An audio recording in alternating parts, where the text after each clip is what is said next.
kita pernah bangkit, tapi tidak ada jaminan bahwa bangkit itu artinya terus-menerus menjadi kuat. Bangsa-bangsa di seluruh dunia ada masa mereka bangkit, membesar, ada masa mereka bangkit, pelan-pelan turun, bahkan gagal. Di berbagai tempat di seluruh dunia.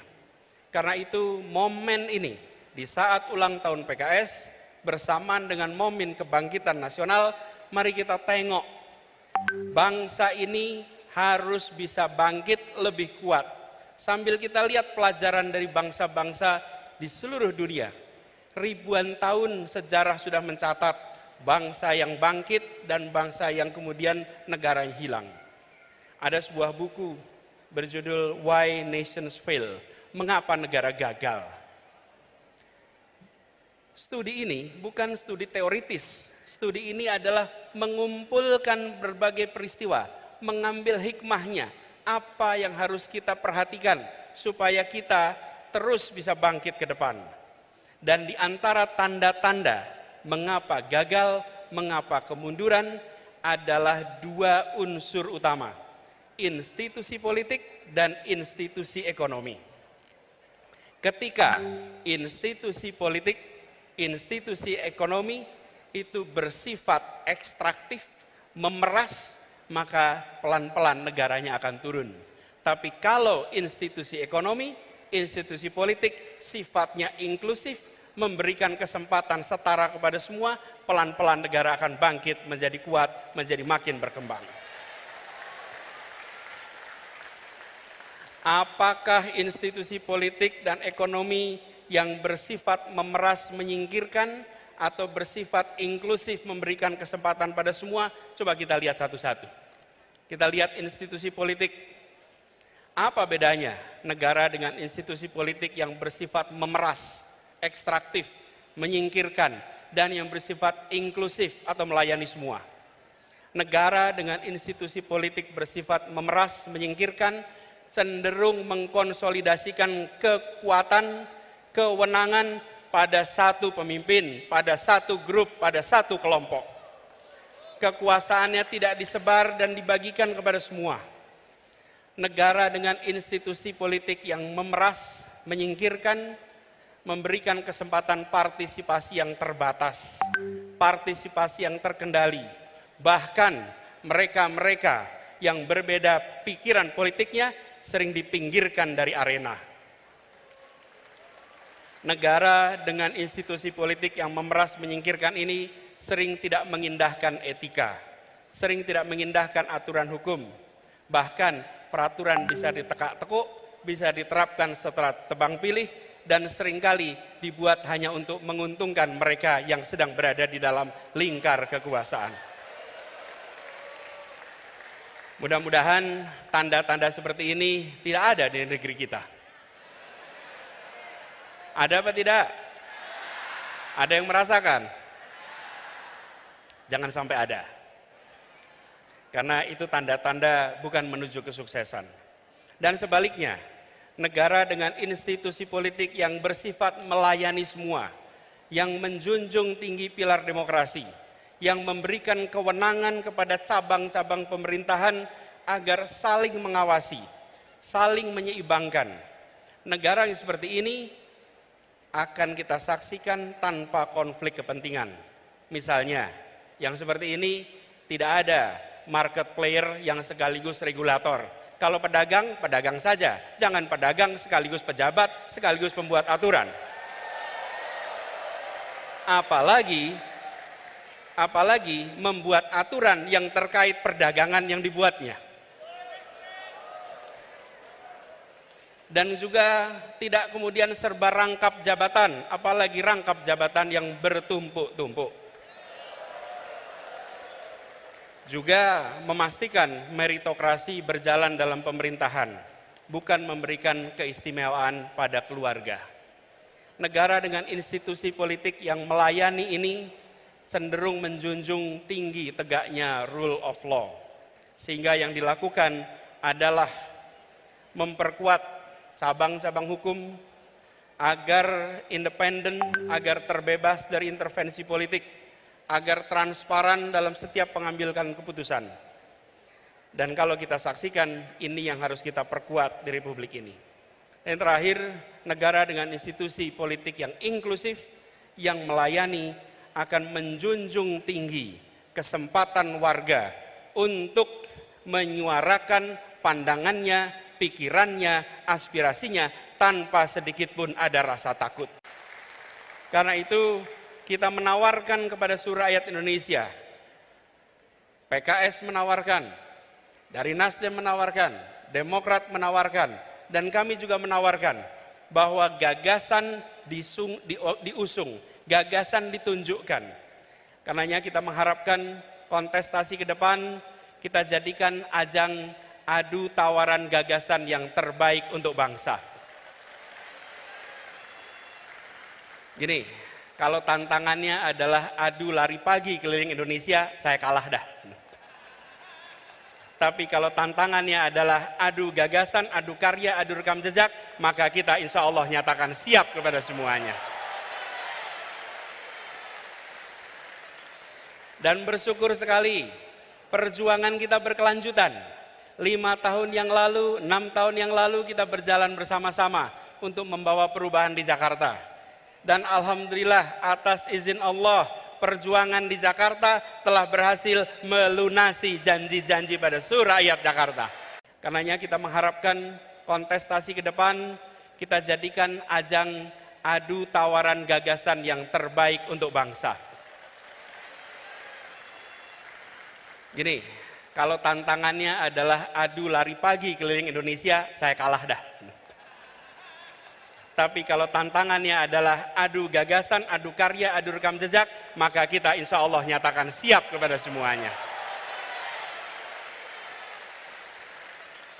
Dan bersyukur sekali, perjuangan kita berkelanjutan. 5 tahun yang lalu, 6 tahun yang lalu kita berjalan bersama-sama untuk membawa perubahan di Jakarta.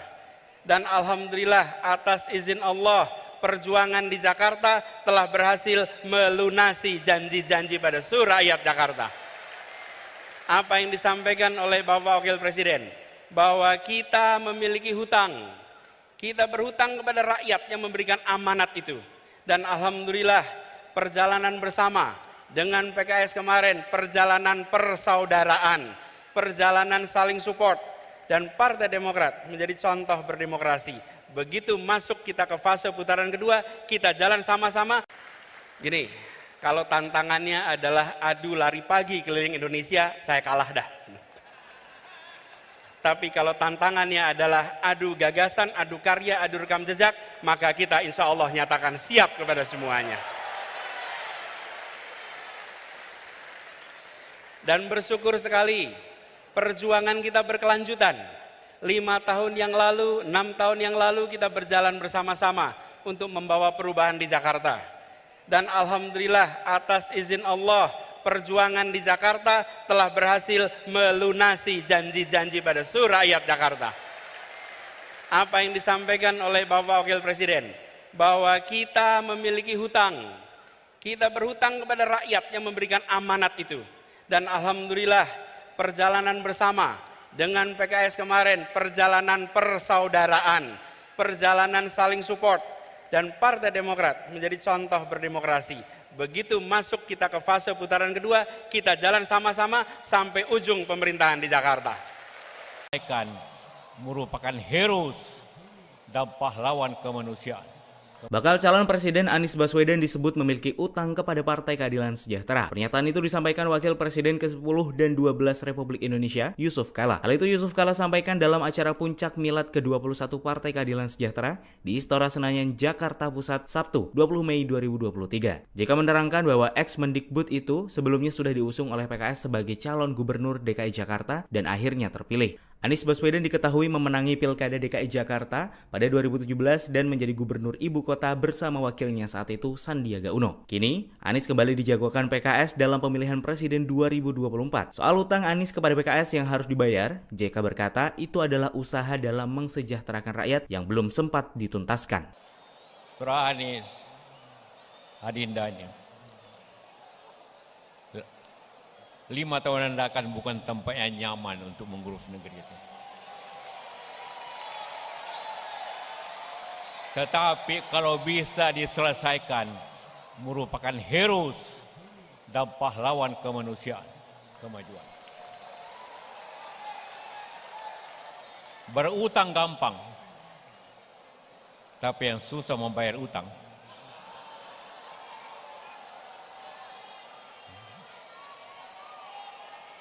Kita diwariskan untuk membayar utang.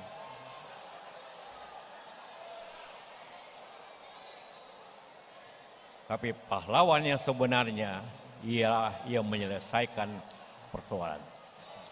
Pemberani yang sebenarnya ialah berani untuk tampil menyelesaikan persoalan.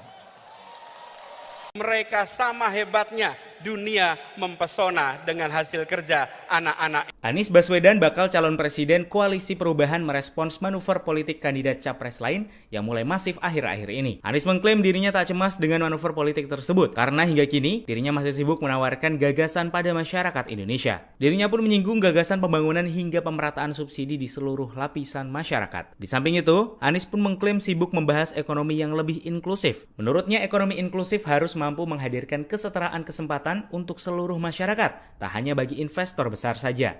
Tak hanya itu, Anies menuturkan pembangunan negara membutuhkan gagasan yang mesti ditawarkan pada masyarakat. Koalisi Perubahan pun nantinya bakal mengutarakan banyak gagasan demi membangun Indonesia ke depan. Dan siapa yang membangun? Semua anak-anak yang dilahirkan oleh ibu Indonesia, yang dididik di tanah Indonesia, yang bersekolah di Indonesia, tidak menggunakan tenaga dari luar, tenaga kita. Mereka sama hebatnya, dunia mempesona dengan hasil kerja anak-anak Indonesia.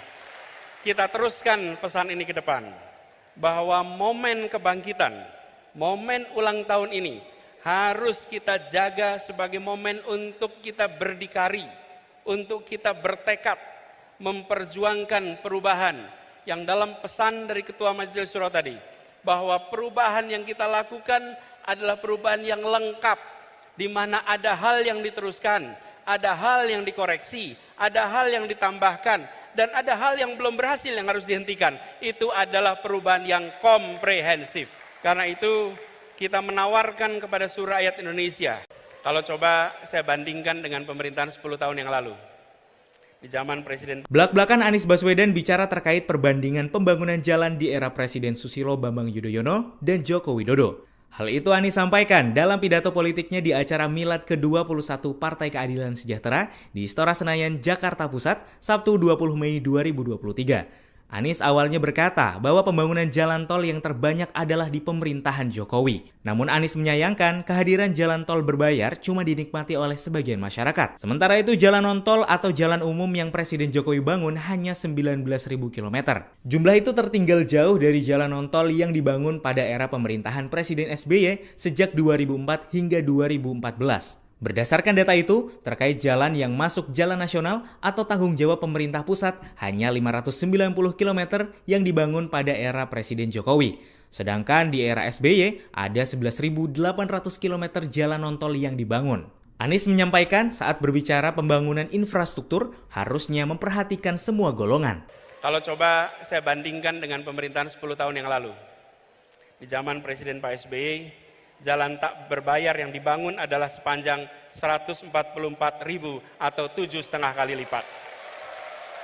Bila dibandingkan dengan jalan nasional, di pemerintahan ini membangun jalan nasional sepanjang 590 km. Di era 10 tahun sebelumnya 11.800 km. 20 kali lipat.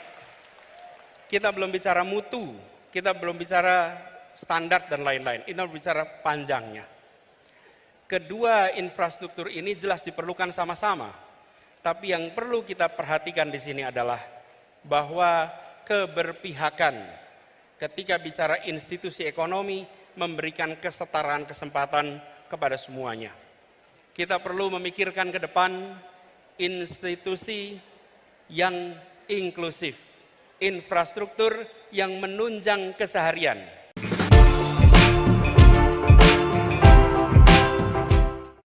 Anies Baswedan tampak menyelipkan sindiran pedas terhadap pesaingnya, yakni calon presiden dari PDI Perjuangan Ganjar Pranowo. Dalam pidatonya, Anies Baswedan menyatakan bahwa selama bulan Ramadan 2023, ia disibukkan berkeliling menemui masyarakat. Namun aksi tersebut dilakukannya tanpa terekam kamera dan dipamerkan ke publik.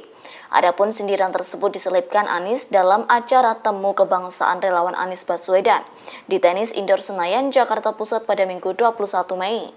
Anies juga menyampaikan tak ada niatan sedikit pun dari dirinya menemui masyarakat dengan cara berolahraga lari pagi lalu diajak foto selfie dan diposting di media sosial. Seperti diketahui sebelumnya, Ganjar Pranowo sempat mendatangi kawasan Gelora Bung Karno atau GBK pada Minggu 30 April 2023. Kala itu Ganjar Pranowo langsung dikerubungi ratusan warga dan menjadi pusat perhatian. Kebanyakan warga meminta foto selfie dan hendak berjabat tangan. Saat momen berlangsung terdengar suara teriakan Ganjar Presiden menggema di GBK. Lalu momen tersebut dengan sengaja direkam kamera dan diposting di media sosial. Dalam keterangan video, Ganjar menyampaikan tetap melayani keinginan warga. Meski olahraga lari paginya tersendat, ia tetap berkeringat.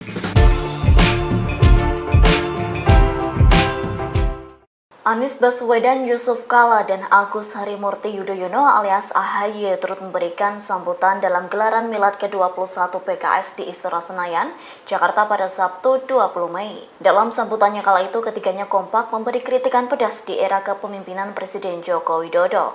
Adapun kritik yang disampaikan ketiga tokoh tersebut terkait pembangunan jalan tol, kesejahteraan masyarakat hingga penegakan hukum demokrasi tanah air. Dalam sambutan pertamanya, Anies Baswedan langsung menyinggung pembangunan infrastruktur jalan di era Jokowi lebih sedikit dibandingkan masa Susilo Bambang Yudhoyono. Kemudian Anies mengakui pembangunan jalan tol Jokowi merupakan terpanjang apabila dibandingkan dengan kepemimpinan sebelumnya. Namun pihaknya menyatakan bahwa jalan tol yang dibangun Jokowi merupakan jalan berbayar. Lantaran kondisi tersebut, Anies Baswedan menyebut SBY lebih unggul 7 kali lipat dibanding Jokowi. Hal senada juga disampaikan Yusuf Kala, yakni ia menyatakan pembangunan jalan tol yang dibangun Jokowi hanya untuk masyarakat yang memiliki uang. Lantas hal tersebut dinilainya sebagai ketidakadilan bagi rakyat. Berbeda dengan keduanya, AHY kala itu justru menyoroti sistem penegakan hukum di Indonesia yang dinilainya kian merosot tajam. Selain itu, AHY juga menilai demokrasi Indonesia juga semakin merosot. Bahkan pihaknya menyatakan rakyat yang kritis justru dianggap melawan dan dibungkam. Lantas pihaknya menyatakan semestinya permasalahan tersebut tak terjadi di Indonesia.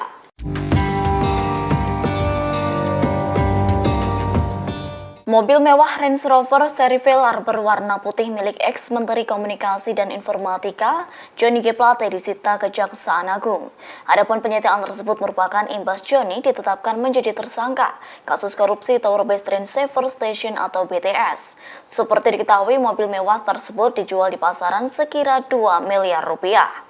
Dilansir dari Tribunnews.com, Kasubdit Penyidikan Direktorat Penyidikan Jampitsus Kejaksaan Agung yakni Haryoko Ari Prabowo menyebut hingga kini masih mengusut kasus itu. Selain itu, tim penyidik Kejaksaan Agung bekerja sama dengan Pusat Pelaporan dan Analisis Transaksi Keuangan atau PPATK untuk mengejar sejumlah aset Johnny yang lain. Terkait dengan hal tersebut, Anies Baswedan turut menegaskan agar kasus korupsi Johnny diusut tuntas. Bahkan pihaknya meminta agar tim penyidik memeriksa berbagai pihak yang berurusan dengan proses hukum tanpa pandang bulu. Pihaknya mengharapkan seluruh pihak yang terlibat korupsi harus diperiksa secara transparan. Diketahui sebelumnya, ex-Menkominfo Johnny G. Plate ditahan di Rutan Salemba Cabang Kejaksaan Agung. Tersangka ditahan selama 20 hari ke depan sejak Rabu 17 Mei 2023. Atas keterlibatannya dalam kasus tersebut, sang Menkominfo dikenakan pasal 2 dan pasal 3 Undang-Undang Tipikor Junto pasal 55 ayat 1 ke 1 KUHP.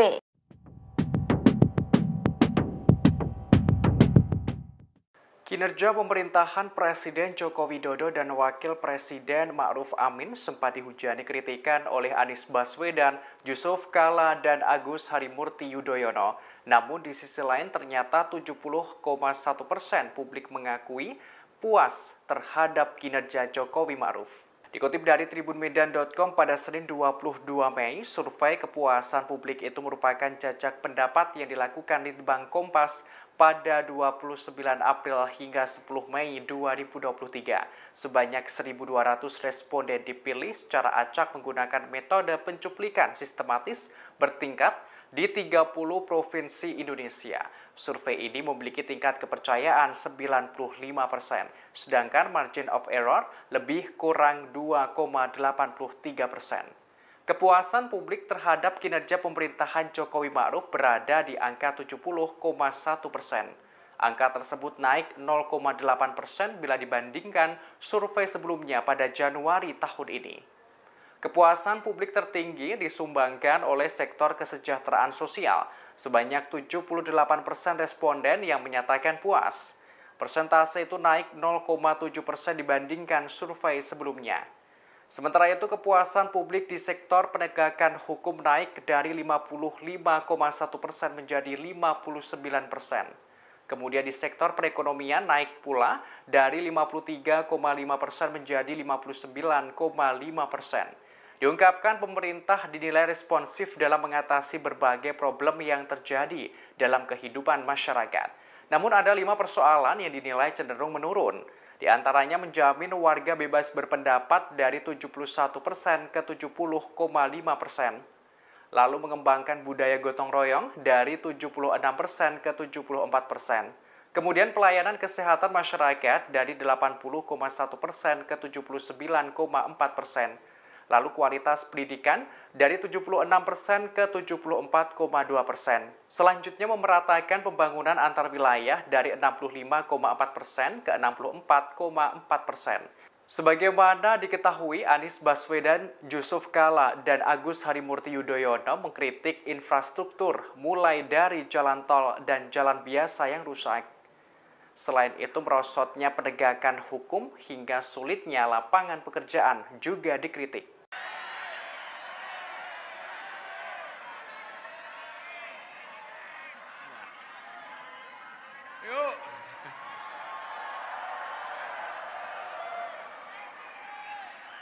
Ketika Indonesia Raya kita nyanyikan sama-sama, yang menyanyikan di sini adalah para pecinta-pecinta Indonesia tanpa syarat.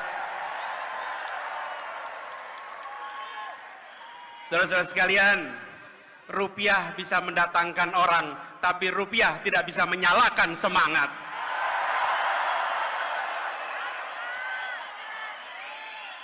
Yang hadir di tempat ini seperti tulisan di situ, relawan tidak dibayar bukan karena tak bernilai, tapi karena tak ternilai harganya.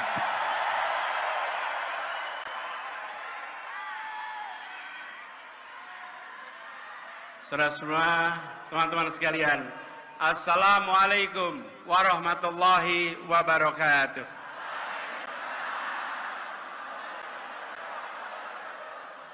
Yang punya kursi boleh duduk. Yang belum punya kursi, berdirilah, tunjukkan punya semangat yang besar. Siap? Selamat siang semuanya. Semangatnya bagaimana?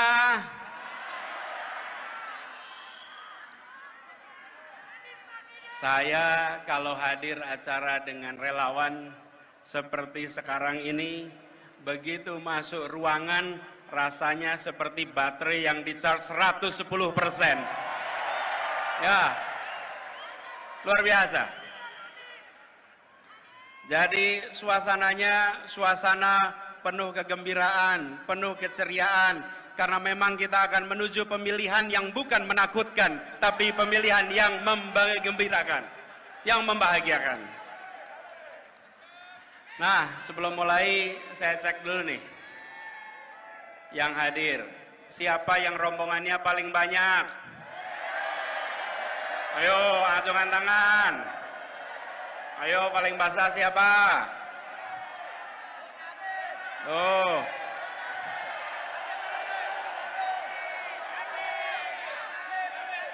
Coba yang di bawah sini. Oh, ada Forkabi. Oleh. Jarnas Siliwangi, oke. Mana lagi nih?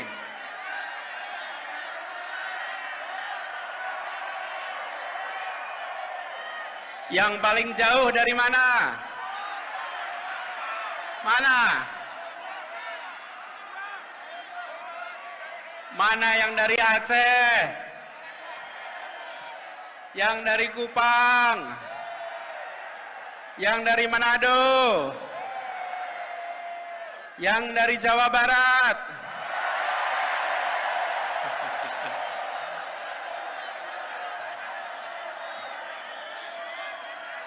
Yang dari Palembang? Yang dari Jawa Tengah?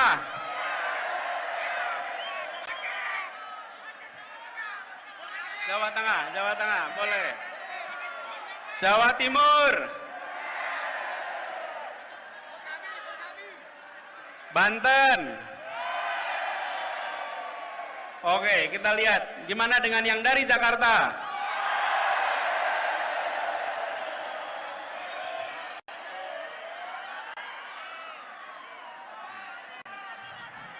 Inilah hebatnya relawan kita. Semua datang swakarsa, semua datang swadana, semua berangkat dengan niat baik. Kami hadir di tempat ini untuk membuat perubahan bagi Republik Indonesia. Kami datang bukan karena bayaran, tapi kami datang karena kami punya kepercayaan untuk Indonesia yang lebih baik.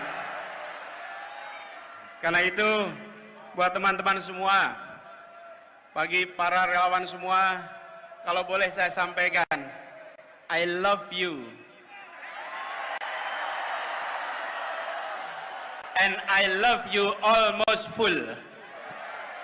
Kenapa almost full? Kalau saya katakan I love you full, maka tidak ada ruang untuk cinta tumbuh. Betul? Tapi kalau I love you almost full, maka cinta kita insya Allah tumbuh berkembang terus ke depan. Apalagi perjalanan kita makin panjang, masih panjang ke depan. Dan tadi saya katakan bahwa kita menyanyikan Indonesia Raya dengan suasana, dengan suara yang penuh semangat. Karena lagu itu kita nyanyikan dengan rasa cinta. Kita mencintai Indonesia secara tanpa syarat. Kita tidak mensyaratkan saya harus sejahtera untuk cinta, saya harus makmur untuk cinta. Apapun latar belakangnya, apapun kondisinya, kami mencintai Indonesia secara tanpa syarat. Jadi kita akan menjalani perjalanan yang masih panjang. Sekarang kita di bulan Mei, tepatnya 21 Mei, kita menuju ke 14 Februari 2024. Tapi bicara tentang perjalanan, kalau boleh saya cerita sedikit. Cerita boleh ya? Kalau era 90-an namanya sersan, serius tapi santai. Boleh ya? Jadi di bulan Ramadan kemarin, bulan Ramadan yang lalu, bulan puasa, saya melakukan perjalanan yang saya sebut dengan tirakat. Tirakat itu bukan tirakatan ya. Tirakat ini adalah sebuah perjalanan untuk mendengar, untuk menyerap, untuk merasakan suasana terkini yang ada di masyarakat kita. Saya datang ke banyak tempat tanpa kamera, tanpa media, tanpa ditemani siapa-siapa. Seringkali saya hanya datang sendirian, dan masuk satu tempat, masuk ke sebuah warung, tahu-tahu yang punya warung ngeliatin aja. Ini seperti kenal tapi siapa gitu. Kan di pelosok, di banyak tempat. Jadi nyapa juga belum tentu berani. Saya ngobrol dengan masyarakat. Saya mendengar cerita mereka. Dan saya temui mereka bukan untuk selfie dan diposting di pagi hari. Bukan. Saya bukan lari-lari untuk posting foto. Iya. Saya lagi mendengarkan suara mereka. Saya ketemu dengan ibu-ibu, bapak-bapak yang memiliki keinginan masa depan anak-anaknya yang lebih baik. Paling sering saya temui ibu-ibu yang menceritakan, Pak, anak saya pintar, Pak, anak saya potensial, Pak, berikan pada kita semua pendidikan yang baik, biar anak-anak kita punya masa depan yang lebih baik.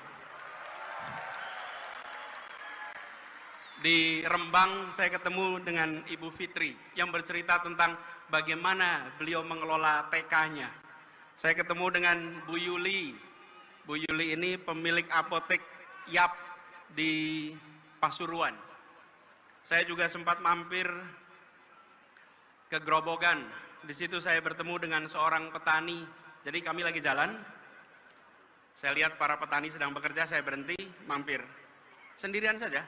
Namanya Pak Suwarto. Lalu ketemu Pak Suwarto, salaman.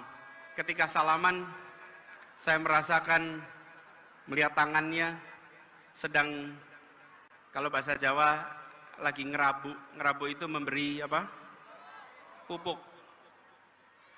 Jadi saya tanya, Pak, gimana kondisi di sini? Jadi biasa, Mas. Dari dulu ya begini. Lalu apa situasi yang tersulit? Panjang sebetulnya ngobrolnya. Dia bilang, Pak, saya ngerepoti urusan pupuk, Pak. Rabu paling angel, Pak. Arep rabu, ono sing rabu subsidi, rabu non subsidi. Ora kaya zaman biyen. Zaman biyen tinggal ning warung, nggawa ember, langsung iso tuku rabu. Saiki arep ning warung ditakoni, Pak, jenengan non subsidi apa subsidi? Terus dia bilang, along wong kaya awak dhewe iki ra ndedit mosok iso bayar sing non subsidi. Hayo mesti subsidi. Terus saya tanya, bagaimana kalau besok pun Pak dibalik persis zaman biyen mawon, Pak. Sudah selesai ngobrol, saya tanya sebelum pamit, Pak, sebelum pamit saya ingin mengenalkan diri, tepangaken kula Anies Baswedan. Nah, selama ngobrol dia nggak tahu dengan siapa. Jadi ketika saya bilang tepangaken kula Anies Baswedan, terus dia jawab, Anies Baswedan, Gubernur DKI. Iya, Gubernur DKI. Kok iso tekan kene? Kok bisa sampai sini? Ya, saya kula saweg tirakat, Pak. Terus dia ngasih beberapa pesan-pesan. Saya perhatikan betapa masyarakat yang kita temui menyampaikan kepada kita semua bahwa di masyarakat sana ada suasana sulit, ada suasana menantang, tapi yang sebenarnya lebih mengkhawatirkan adalah serba ketidakpastian. Serba ketidakpastian. Bagaimana yang menanam tidak tahu nanti harga jualnya berapa. Bagaimana yang beternak tidak tahu ongkos produksinya nanti berapa. Bagaimana yang mengurusi pertanian tidak bisa mengetahui seperti apa ongkos-ongkos yang harus dia keluarkan. Begitu juga dengan yang lain-lain. Kami menemukan suasana di mana mereka yang harus pergi, saya datang ke sebuah desa di Wonosobo yang pekerjanya itu banyak pekerja migran. Terus mereka cerita bahwa mereka berangkat tanpa tahu ada jaminan bisa pulang atau tidak. Ada jaminan bisa hidup layak atau tidak. Ketemu dengan anak-anak, ketemu dengan orang tua yang menceritakan kelihatannya masuk kampus negeri sekarang susah, Pak. Karena ternyata harganya juga mahal. Mereka yang kecil seringkali menemukan kesulitan untuk usaha. Tadi di depan banyak UMKM bukan? Karena kita kumpul di sini mengirimkan pesan bahwa penyediaan makanannya pun oleh mereka-mereka yang usahanya mikro dan kecil, bukan yang skalanya besar. Nah, dari sana, dalam sebuah perjalanan, saya lewat satu tempat sekitar Purwodadi, ada satu orang yang seperti menghentikan, Pak, sebentar, saya berhenti. Terus dia cerita, Pak Anies, masalah di negeri ini, padahal ini di kampung nih, adalah soal mafia, Pak. Pak Anies, ini mafia di Indonesia ini harus diberantas, Pak. Mafia ini harus diselesaikan, Pak. Saya pikir benar juga kata dia. Begitu banyak mafia-mafia yang hadir yang membuat kita memiliki ketidakpastian. Kenapa petani harus bersaing dapat pupuk? Penuh dengan ketidakpastian. Karena apa? Karena aksesnya dikuasai oleh mafia-mafia pupuk. Ketika bicara tentang pekerja migran, banyak dari mereka yang sistemnya dikuasai oleh mafia-mafia PMI. Yang mereka berangkat kerja keras dan ujungnya pulang tidak bisa mendapatkan yang selayaknya. Sama UKM juga begitu. Dan mafia-mafia ini berderet. Ada urusan mafia tanah, ada mafia parkir, ada mafia kesehatan, mafia perumahan, mafia pemilu, mafia bansos, bahkan mafia proyek pemerintah. Ya termasuk mafia BTS itu. Semua. Karena itu seluruh mafia ini harus kita bereskan. Republik ini tidak akan bisa maju bila kita membiarkan mafia-mafia itu merajalela di negeri ini. Termasuk proyek pemerintah. Ketika kita melihat ada kasus-kasus, termasuk kemarin mafia BTS, maka saya sependapat dengan yang disampaikan oleh Ketua Partai Nasdem Pak Surya Paloh. Tuntaskan penyelidikannya. Semua yang terlibat harus diperiksa.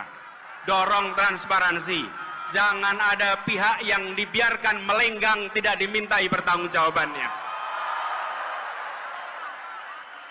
Tunjukkan bahwa hukum memang tegak, bukan saja ke bawah tapi juga ke atas.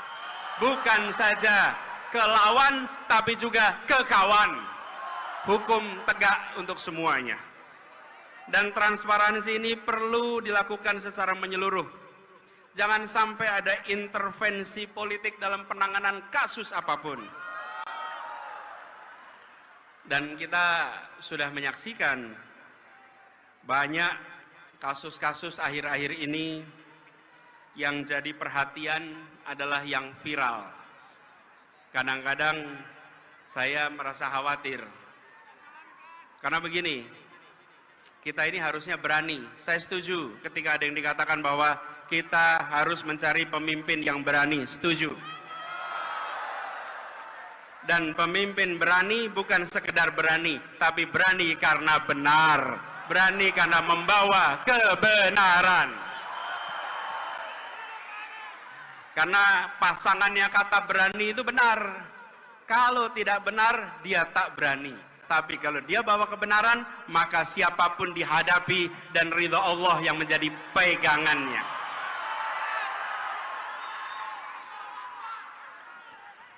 Jadi, kita menyaksikan ketika peristiwa-peristiwa mafia ini terkuak. Ada polisi jenderal bintang 2 membunuh anak buahnya. Terbuka. Ada yang menyelundupkan narkoba. Ada petugas pejabat pajak yang kekayaannya fantastis. Itu sudah merepotkan, membuat seperti Pak Kapolri harus kerja ekstra untuk mengembalikan kepercayaan publik, harus kerja ekstra untuk merawat polisi-polisi baik yang berintegritas yang ada di dalam tubuh kepolisian. Seperti juga di Kementerian Keuangan, Ibu Menteri keliling sana sini untuk menjaga barisan orang-orang baiknya. Saya pernah di pemerintahan, saya menyadari betul, ya benar ada orang-orang bermasalah, tapi banyak lagi orang-orang yang bisa menegakkan amanah, orang-orang yang berintegritas. Mereka-mereka itulah yang harus dibangkitkan untuk bersama-sama menjaga Republik ini. Nah, ketika kita menyaksikan peristiwa-peristiwa seperti itu, kita geram. Ini harus kita hadapi. Apalagi sekarang, kita kumpul hari ini, tepat 25 tahun reformasi di Indonesia. Tepuk tangan untuk para pejuang reformasi kita.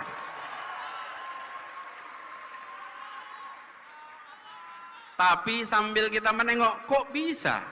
Kita sudah 25 tahun dari reformasi, Yang dulu kita bicara tentang memberantas kolusi, korupsi, nepotisme, sekarang justru muncul mafia A, mafia B, mafia C, mafia D. Ini panggilan bagi kita semua. 25 tahun yang lalu kita berkomitmen memberantas KKN, sekarang kita berkomitmen untuk memberantas mafia-mafia yang ada di Republik ini.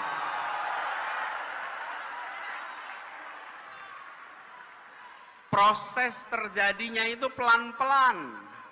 Proses penyimpangan itu pelan-pelan. Bila pemimpin-pemimpin di Republik ini tidak sensitif pada persoalan ini, maka persoalan ini akan secara bertahap merusak Indonesia. Teman-teman sekalian, saya beri ilustrasi ini. Katak nih. Bila katak itu dimasukkan ke dalam sebuah, bukan tempurung, ke panci yang airnya dingin, taruh di panci airnya dingin, kemudian pancinya taruh di kompor, nyalakan kompornya pelan-pelan. Oke? Air di situ asalnya dingin, lama-lama menjadi panas, lama-lama mendidih, dan katak itu akan mati dalam mendidihnya air. Oke? Itu jalannya pelan-pelan. Tapi kalau katak dilemparkan ke panci yang airnya mendidih, dia langsung lompat. Dia langsung lompat. Tapi kalau dipanaskan pelan-pelan, dia mati mendidih. Bila kita tidak menyadari bahwa pertumbuhan mafia itu terus-menerus, maka bangsa kita akan habis karena mafia. Saatnya kita menyadari bahwa ini adalah problematika yang harus kita hadapi sama-sama. Setuju? Karena itu, ketika kita berbicara tentang 25 tahun reformasi, amanat yang harus kita pegang adalah komitmen untuk melihat perubahan yang kecil-kecil ini. Nampaknya pelan-pelan, gradual. Jadi kalau ada yang punya ide untuk mengubah, kita harus hadapi dan kita harus hentikan. Pelan-pelan itu prosesnya. Reformasi dulu mengatakan bahwa masa jabatan presiden 2 tahun. Ketika ada yang punya gagasan untuk memperpanjang, maka kita katakan bahwa kita komit dengan aspirasi reformasi. Jadi, kalau ada petinggi-petinggi negeri ini yang pelan-pelan mencoba menggeserkan, jangan pernah dibiarkan. Karena itu seperti menaikkan suhu air bagi sebuah katak. Jangan sampai kita tidak sadar atas penyimpangan yang dilakukan secara pelan-pelan. Dan kita harus sadari ini. Bahkan kita punya masalah banyak. Sebagian masalah itu harus diselesaikan di daerah. Sebagian diselesaikan di pusat. Kalau daerah tidak bisa menyelesaikan, maka harus dicari cara agar daerah bisa menyelesaikan. Tapi kalau daerah tidak bisa menyelesaikan, diambil ke pusat, dan ujungnya tidak selesai juga, malah menyulitkan masa depan orang-orang di daerah. Kita punya kecenderungan, kalau di daerah tidak jalan, ambil alih ke pusat. Dilakukan sentralisasi. Ingat, Republik ini luasnya luar biasa. Penduduknya tersebar di 6.000 kepulauan. Berikan kepada kita semua kewenangan untuk menyelesaikan, awasi, pastikan tereksekusi. Dengan cara seperti itu, rakyat bisa merasakan pemerintah hadir di seluruh wilayah Indonesia. Jadi, ke depan kita berkomitmen bahwa pemerintahan yang hendak kita bangun adalah pemerintahan yang mengembalikan spirit yang ada di dalam pembukaan Undang-Undang Dasar 1945. Spirit yang ada di sana adalah bagaimana rakyat mendapatkan kemerdekaan yang sesungguhnya. 25 tahun yang lalu ketika kita memperjuangkan reformasi, pada saat itu kita berada di dalam suasana ketertekanan.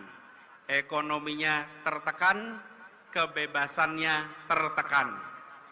Hari ini sebagian dari kita merasakan kebebasan yang tertekan. Dulu negara mengatur siapa saja, siapa boleh maju ke caleg, siapa boleh maju ke pilpres, siapa boleh maju wali kota, bupati, semua diatur. Hari ini jangan sampai ada pengaturan siapa yang boleh maju dan siapa yang tidak boleh maju. Karena itu bukan diatur oleh pemerintah, itu diatur oleh partai-partai politik atas aspirasi rakyat. Bila rakyat menginginkan si A menjadi calon, izinkan negara ini memberikan kesempatan kepada mereka untuk memperjuangkannya. Bukan malah negara menghentikan, bukan malah negara melarang.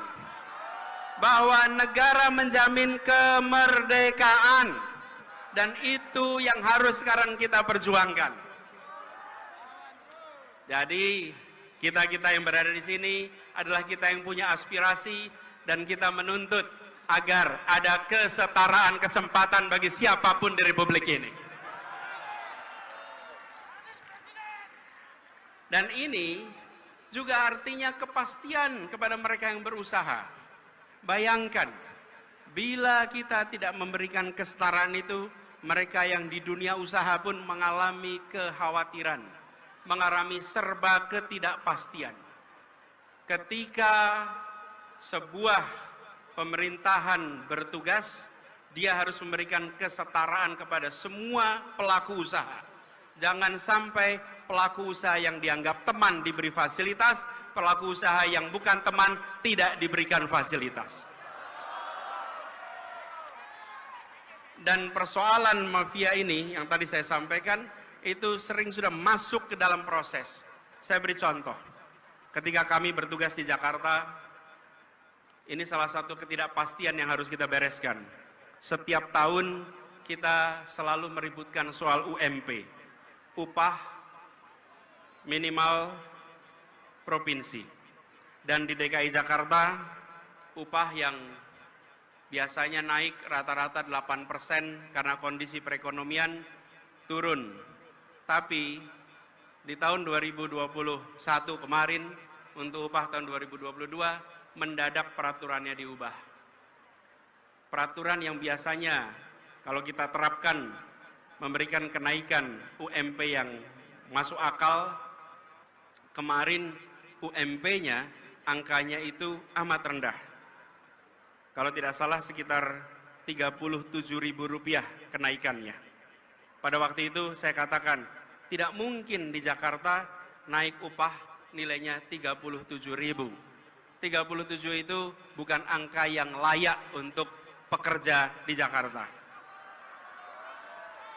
Karena itu kemudian saya sampaikan kepada pemerintah waktu itu, Kementerian Tenaga Kerja, saya sampaikan bahwa yang layak di Jakarta kenaikan itu menggunakan formula yang lama.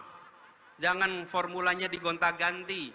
Dan inilah yang disebut sebagai mafia tentang pengupahan yang ada di Indonesia. Tidak boleh kita biarkan. Kami memilih untuk mengambil sikap yang berbeda. Dan ketika memilih sikap berbeda, tentu kita menyadari bagaimana landasan hukumnya. Tapi yang menarik, para pengusaha protes waktu itu. Saya undang pengusahanya ke Balai Kota. 50 pembayar pajak terbesar saya undang.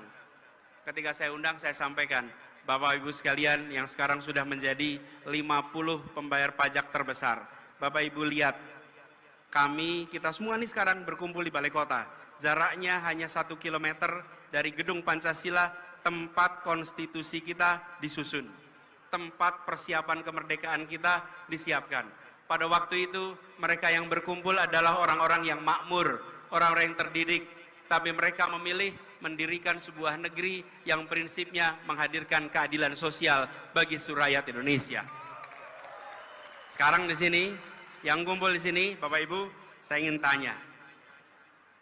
40 tahun yang lalu Bapak Ibu di mana? 50 tahun yang lalu Bapak Ibu di mana? Kita semua 40 tahun yang lalu, 50 tahun yang lalu bukan siapa-siapa. Republik ini sudah memberikan kesempatan Bapak Ibu sekalian menjadi 50 pembayar pajak terbesar karena Republik ini memberikan kesempatan kepada Bapak Ibu sekalian. Sekarang berikan kesempatan pada para pekerja untuk mereka bisa mendapatkan kesetaraan masa depan. Sebagaimana Bapak Ibu sekalian mendapatkannya. Ini soal kita bergiliran masing-masing memberikan kesempatan. Dan ketika kita mengirimkan pesan kesetaraan itu yang menarik. Para pengusaha itu setelah ngobrol pulang dan mereka bilang, Pak Gub, kami setuju dengan prinsip yang Bapak pegang. Kita sama-sama bergerak untuk Indonesia. Bapak Ibu sekalian, ketika kita bicara tentang nilai-nilai, maka semua akan terpanggil. Itulah sebabnya hari ini kita berjuang, karena kita membawa nilai-nilai dan kita ingin memanggil semuanya untuk berjuang bersama kita. Nilainya nilai keadilan, nilainya nilai kesetaraan. Dan itulah yang kemudian membuat kita semua yakin, bila ini kita kerjakan, insya Allah Indonesia akan lebih baik. Indonesia akan lebih makmur. Karena itu buat para relawan semua yang sudah berkumpul di sini, siap kita bergerak bersama ke depan? Siap untuk mengajak semuanya?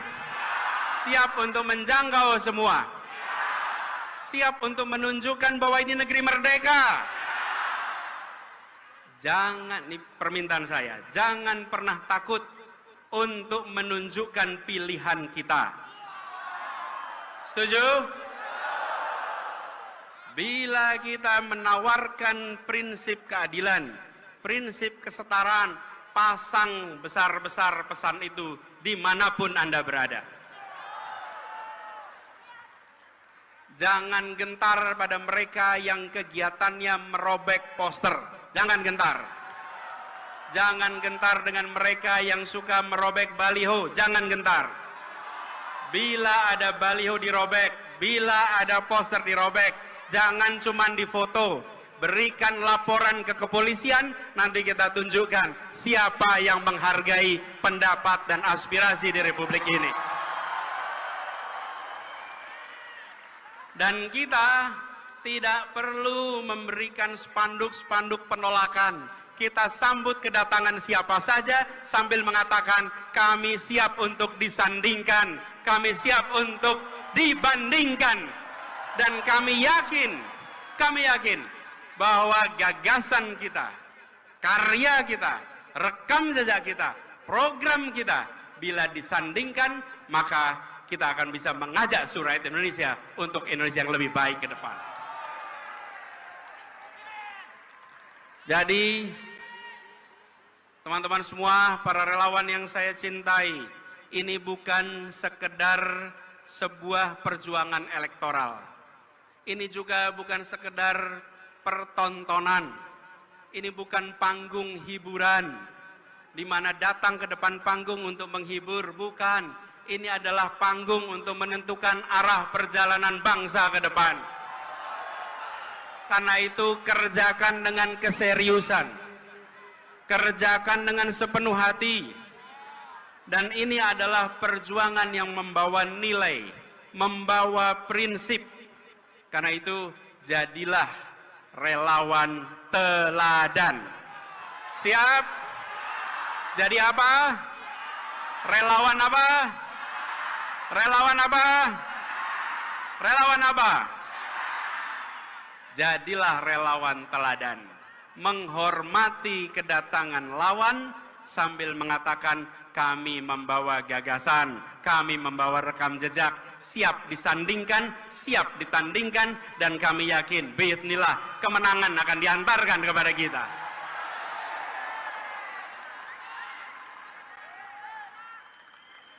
Karena itu buat semuanya para pejuang yang berkumpul di sini, kalau mengalami cobaan, mengalami tantangan, semakin besar tantangan, maka orang-orang tangguh akan bisa melewatinya. Kalau kita ketemu dengan tantangan, maka kita tidak menghindar. Kalau kita ketemu tantangan, kita tidak sembunyi, tapi kita hadapi. Kita apa? Kita hadapi. Karena itu saya kalau boleh saya bertanya kepada semuanya nih. Kalau saya beri pertanyaan, pejuang bukan? Maka jawab, hadapi. Siap? Pejuang bukan? Pejuang bukan? Pejuang bukan?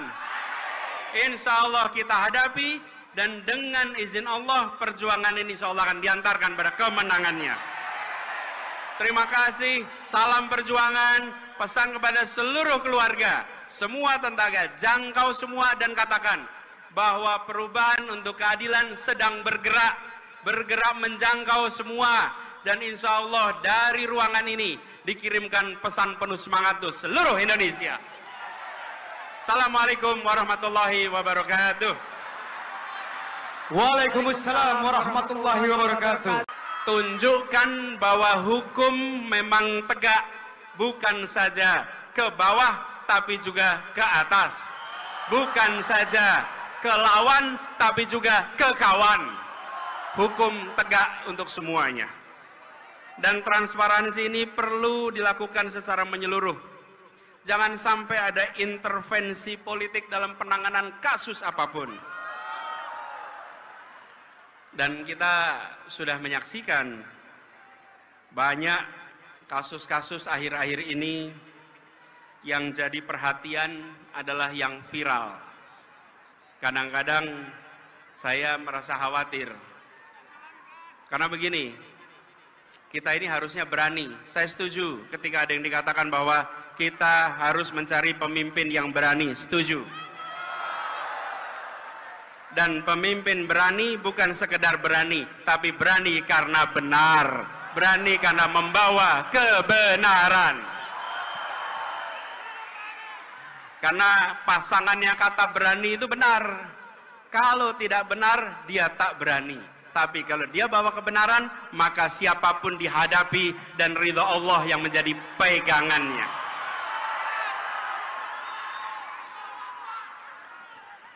Jadi, kita menyaksikan ketika peristiwa-peristiwa mafia ini terkuak.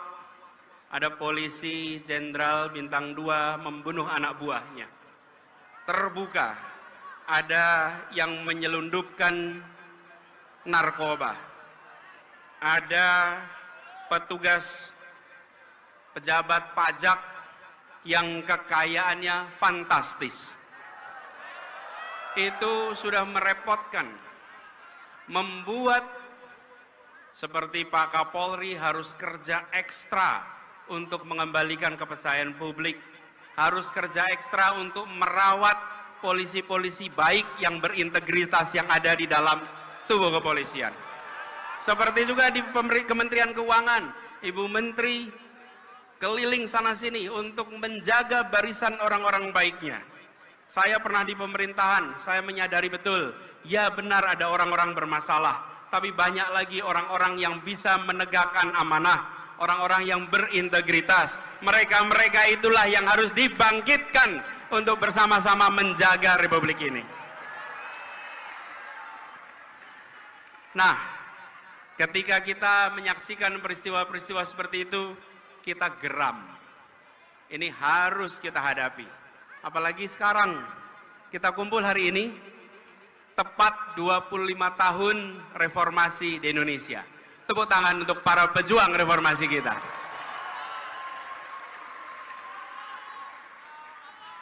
Tapi sambil kita menengok, kok bisa kita sudah 25 tahun dari reformasi, yang dulu kita bicara tentang memberantas kolusi, korupsi, nepotisme, sekarang justru muncul mafia A, mafia B, mafia C, mafia D. Ini panggilan bagi kita semua. 25 tahun yang lalu kita berkomitmen memberantas KKN, sekarang kita berkomitmen untuk memberantas mafia-mafia yang ada di Republik ini. Yang jadi perhatian adalah yang viral. Kadang-kadang saya merasa khawatir. Karena begini, kita ini harusnya berani. Saya setuju ketika ada yang dikatakan bahwa kita harus mencari pemimpin yang berani. Setuju. Dan pemimpin berani bukan sekedar berani, tapi berani karena benar. Berani karena membawa kebenaran. Karena pasangannya kata berani itu benar. Kalau tidak benar, dia tak berani. Tapi kalau dia bawa kebenaran, maka siapapun dihadapi dan ridha Allah yang menjadi pegangannya.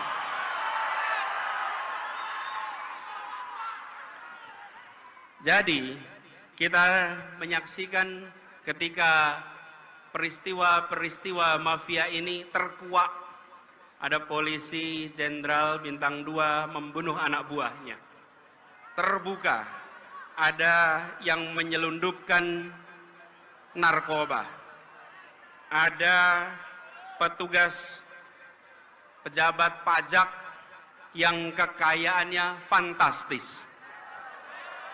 Itu sudah merepotkan, membuat seperti Pak Kapolri harus kerja ekstra untuk mengembalikan kepercayaan publik, harus kerja ekstra untuk merawat polisi-polisi baik yang berintegritas yang ada di dalam tubuh kepolisian.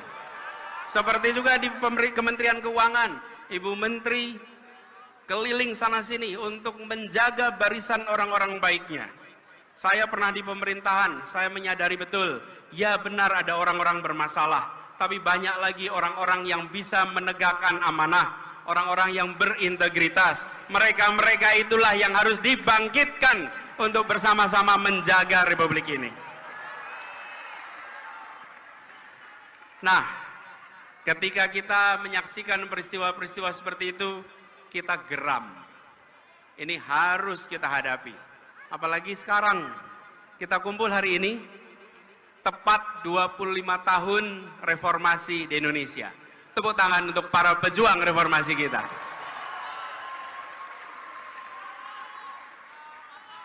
Tapi sambil kita menengok, kok bisa kita sudah 25 tahun dari reformasi, yang dulu kita bicara tentang memberantas kolusi, korupsi, nepotisme, sekarang justru muncul mafia A, mafia B, mafia C, mafia D. Ini panggilan bagi kita semua. 25 tahun yang lalu kita berkomitmen memberantas KKN, sekarang kita berkomitmen untuk memberantas mafia-mafia yang ada di Republik ini. Ketika kita berbicara tentang 25 tahun reformasi, amanat yang harus kita pegang adalah komitmen untuk melihat perubahan yang kecil-kecil ini. Nampaknya pelan-pelan, gradual. Jadi kalau ada yang punya ide untuk mengubah, kita harus hadapi dan kita harus hentikan. Pelan-pelan itu prosesnya. Reformasi dulu mengatakan bahwa masa jabatan presiden 2 tahun. Ketika ada yang punya gagasan untuk memperpanjang, maka kita katakan bahwa kita komit dengan aspirasi reformasi. Jadi, kalau ada petinggi-petinggi negeri ini yang pelan-pelan mencoba menggeserkan, jangan pernah dibiarkan, karena itu seperti menaikkan suhu air bagi sebuah katak. Jangan sampai kita tidak sadar atas penyimpangan yang dilakukan secara pelan-pelan. Dan kita harus sadari ini, bahkan kita punya masalah banyak. Sebagian masalah itu harus diselesaikan di daerah, sebagian diselesaikan di pusat. Kalau daerah tidak bisa menyelesaikan, maka harus dicari cara agar daerah bisa menyelesaikan. Tapi kalau daerah tidak bisa menyelesaikan, diambil ke pusat dan ujungnya tidak selesai juga, malah menyulitkan masa depan orang-orang di daerah. Kita punya kecenderungan, kalau di daerah tidak jalan, ambil alih ke pusat. Dilakukan sentralisasi. Ingat, Republik ini luasnya luar biasa. Penduduknya tersebar di 6.000 kepulauan. berikan kepada kita semua kewenangan untuk menyelesaikan, awasi, pastikan tereksekusi. Dengan cara seperti itu, rakyat bisa merasakan pemerintah hadir di seluruh wilayah Indonesia. Jadi, ke depan kita berkomitmen bahwa pemerintahan yang hendak kita bangun adalah pemerintahan yang mengembalikan spirit yang ada di dalam pembukaan Undang-Undang Dasar 1945. Spirit yang ada di sana adalah bagaimana rakyat mendapatkan kemerdekaan yang sesungguhnya. 25 tahun yang lalu ketika kita memperjuangkan reformasi, pada saat itu kita berada di dalam suasana ketertekanan. Ekonominya tertekan, kebebasannya tertekan. Ketika kita berbicara tentang 25 tahun reformasi, amanat yang harus kita pegang adalah komitmen untuk melihat perubahan yang kecil-kecil ini.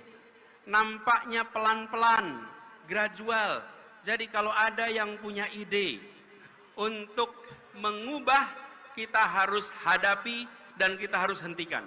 Pelan-pelan itu prosesnya. Reformasi dulu mengatakan bahwa masa jabatan presiden 2 tahun. Ketika ada yang punya gagasan untuk memperpanjang, maka kita katakan bahwa kita komit dengan aspirasi reformasi. Jadi, kalau ada petinggi-petinggi negeri ini yang pelan-pelan mencoba menggeserkan, jangan pernah dibiarkan, karena itu seperti menaikkan suhu air bagi sebuah katak. Jangan sampai kita tidak sadar atas penyimpangan yang dilakukan secara pelan-pelan. Dan kita harus sadari ini, bahkan kita punya masalah banyak. Sebagian masalah itu harus diselesaikan di daerah, sebagian diselesaikan di pusat. Kalau daerah tidak bisa menyelesaikan, maka harus dicari cara agar daerah bisa menyelesaikan. Tapi kalau daerah tidak bisa menyelesaikan, diambil ke pusat, dan ujungnya tidak selesai juga, malah menyulitkan masa depan orang-orang di daerah. Kita punya kecenderungan, kalau di daerah tidak jalan, ambil alih ke pusat. Dilakukan sentralisasi. Ingat, Republik ini luasnya luar biasa. Penduduknya tersebar di 6.000 kepulauan. Berikan kepada kita semua kewenangan untuk menyelesaikan, awasi, pastikan tereksekusi. Dengan cara seperti itu, rakyat bisa merasakan pemerintah hadir di seluruh wilayah Indonesia. Jadi, ke depan kita berkomitmen bahwa pemerintahan yang hendak kita bangun adalah pemerintahan yang mengembalikan spirit yang ada di dalam pembukaan Undang-Undang Dasar 1945. Spirit yang ada di sana adalah bagaimana rakyat mendapatkan kemerdekaan yang sesungguhnya. 25 tahun yang lalu ketika kita memperjuangkan reformasi, pada saat itu kita berada di dalam suasana ketertekanan. Ekonominya tertekan, kebebasannya tertekan. Hari ini sebagian dari kita merasakan kebebasan yang tertekan. Dulu negara mengatur siapa saja, siapa boleh maju ke caleg, siapa boleh maju ke pilpres, siapa boleh maju wali kota, bupati, semua diatur. Hari ini jangan sampai ada pengaturan siapa yang boleh maju dan siapa yang tidak boleh maju. Karena itu bukan diatur oleh pemerintah, itu diatur oleh partai-partai politik atas aspirasi rakyat. Bila rakyat menginginkan si A menjadi calon, izinkan negara ini memberikan kesempatan kepada mereka untuk memperjuangkannya. Bukan malah negara menghentikan, bukan malah negara melarang. Bahwa negara menjamin kemerdekaan, dan itu yang harus sekarang kita perjuangkan. Jadi kita-kita yang berada di sini adalah kita yang punya aspirasi dan kita menuntut agar ada kesetaraan kesempatan bagi siapapun di Republik ini. Para pengusaha itu setelah ngobrol pulang dan mereka bilang, Pak Gub, kami setuju dengan prinsip yang Bapak pegang. Kita sama-sama bergerak untuk Indonesia. Bapak Ibu sekalian, ketika kita bicara tentang nilai-nilai, maka semua akan terpanggil. Itulah sebabnya hari ini kita berjuang, karena kita membawa nilai-nilai dan kita ingin memanggil semuanya untuk berjuang bersama kita. Nilainya nilai keadilan, nilainya nilai kesetaraan. Dan itulah yang kemudian membuat kita semua yakin, bila ini kita kerjakan, insya Allah Indonesia akan lebih baik. Indonesia akan lebih makmur. Karena itu buat para relawan semua yang sudah berkumpul di sini, siap kita bergerak bersama ke depan? Siap untuk mengajak semuanya? Siap untuk menjangkau semua? Siap untuk menunjukkan bahwa ini negeri merdeka? Jangan, ini permintaan saya, jangan pernah takut untuk menunjukkan pilihan kita. Setuju? Bila kita menawarkan prinsip keadilan, prinsip kesetaraan, pasang besar-besar pesan itu dimanapun Anda berada. Jangan gentar pada mereka yang kegiatannya merobek poster. Jangan gentar. Jangan gentar dengan mereka yang suka merobek baliho. Jangan gentar. Bila ada baliho dirobek, bila ada poster dirobek, jangan cuman difoto. Berikan laporan ke kepolisian, nanti kita tunjukkan siapa yang menghargai pendapat dan aspirasi di Republik ini. Dan kita tidak perlu memberikan spanduk-spanduk penolakan. Kita sambut kedatangan siapa saja sambil mengatakan kami siap untuk disandingkan, kami siap untuk dibandingkan. Dan kami yakin bahwa gagasan kita, karya kita, rekam jejak kita, program kita, bila disandingkan, maka kita akan bisa mengajak rakyat Indonesia untuk Indonesia yang lebih baik ke depan. Jadi, teman-teman semua, para relawan yang saya cintai, ini bukan sekedar sebuah perjuangan elektoral. Ini juga bukan sekedar pertontonan. Ini bukan panggung hiburan, di mana datang ke depan panggung untuk menghibur, bukan. Ini adalah panggung untuk menentukan arah perjalanan bangsa ke depan. Karena itu kerjakan dengan keseriusan, kerjakan dengan sepenuh hati. Dan ini adalah perjuangan yang membawa nilai, membawa prinsip. Karena itu jadilah relawan teladan. Siap? Jadi apa? Relawan apa? Relawan apa? Relawan apa? Jadilah relawan teladan. Menghormati kedatangan lawan sambil mengatakan kami membawa gagasan, kami membawa rekam jejak, siap disandingkan, siap ditandingkan, dan kami yakin biidznillah kemenangan akan diantarkan kepada kita. Cerita boleh ya? Kalau era 90-an namanya sersan, serius tapi santai. Boleh ya? Jadi di bulan Ramadan kemarin, bulan Ramadan yang lalu, bulan puasa, saya melakukan perjalanan yang saya sebut dengan tirakat. Tirakat itu bukan tirakatan ya. Tirakat ini adalah sebuah perjalanan untuk mendengar, untuk menyerap, untuk merasakan suasana terkini yang ada di masyarakat kita. Saya datang ke banyak tempat tanpa kamera, tanpa media, tanpa ditemani siapa-siapa. Seringkali saya hanya datang sendirian, dan masuk satu tempat, masuk ke sebuah warung, tahu-tahu yang punya warung ngeliatin aja. Ini seperti kenal tapi siapa gitu. Kan di pelosok, di banyak tempat. Jadi nyapa juga belum tentu berani. Saya ngobrol dengan masyarakat. Saya mendengar cerita mereka. Dan saya temui mereka bukan untuk selfie dan diposting di pagi hari. Bukan. Saya bukan lari-lari untuk posting foto. Iya. Saya lagi mendengarkan suara mereka. Saya ketemu dengan ibu-ibu, bapak-bapak yang memiliki keinginan masa depan anak-anaknya yang lebih baik.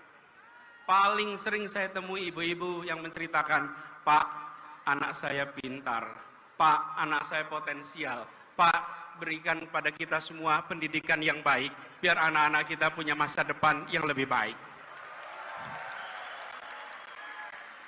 Di Rembang saya ketemu dengan Ibu Fitri yang bercerita tentang bagaimana beliau mengelola TK-nya. Saya ketemu dengan Bu Yuli. Bu Yuli ini pemilik apotek Yap di Pasuruan. Saya juga sempat mampir ke Grobogan. Di situ saya bertemu dengan seorang petani. Jadi kami lagi jalan.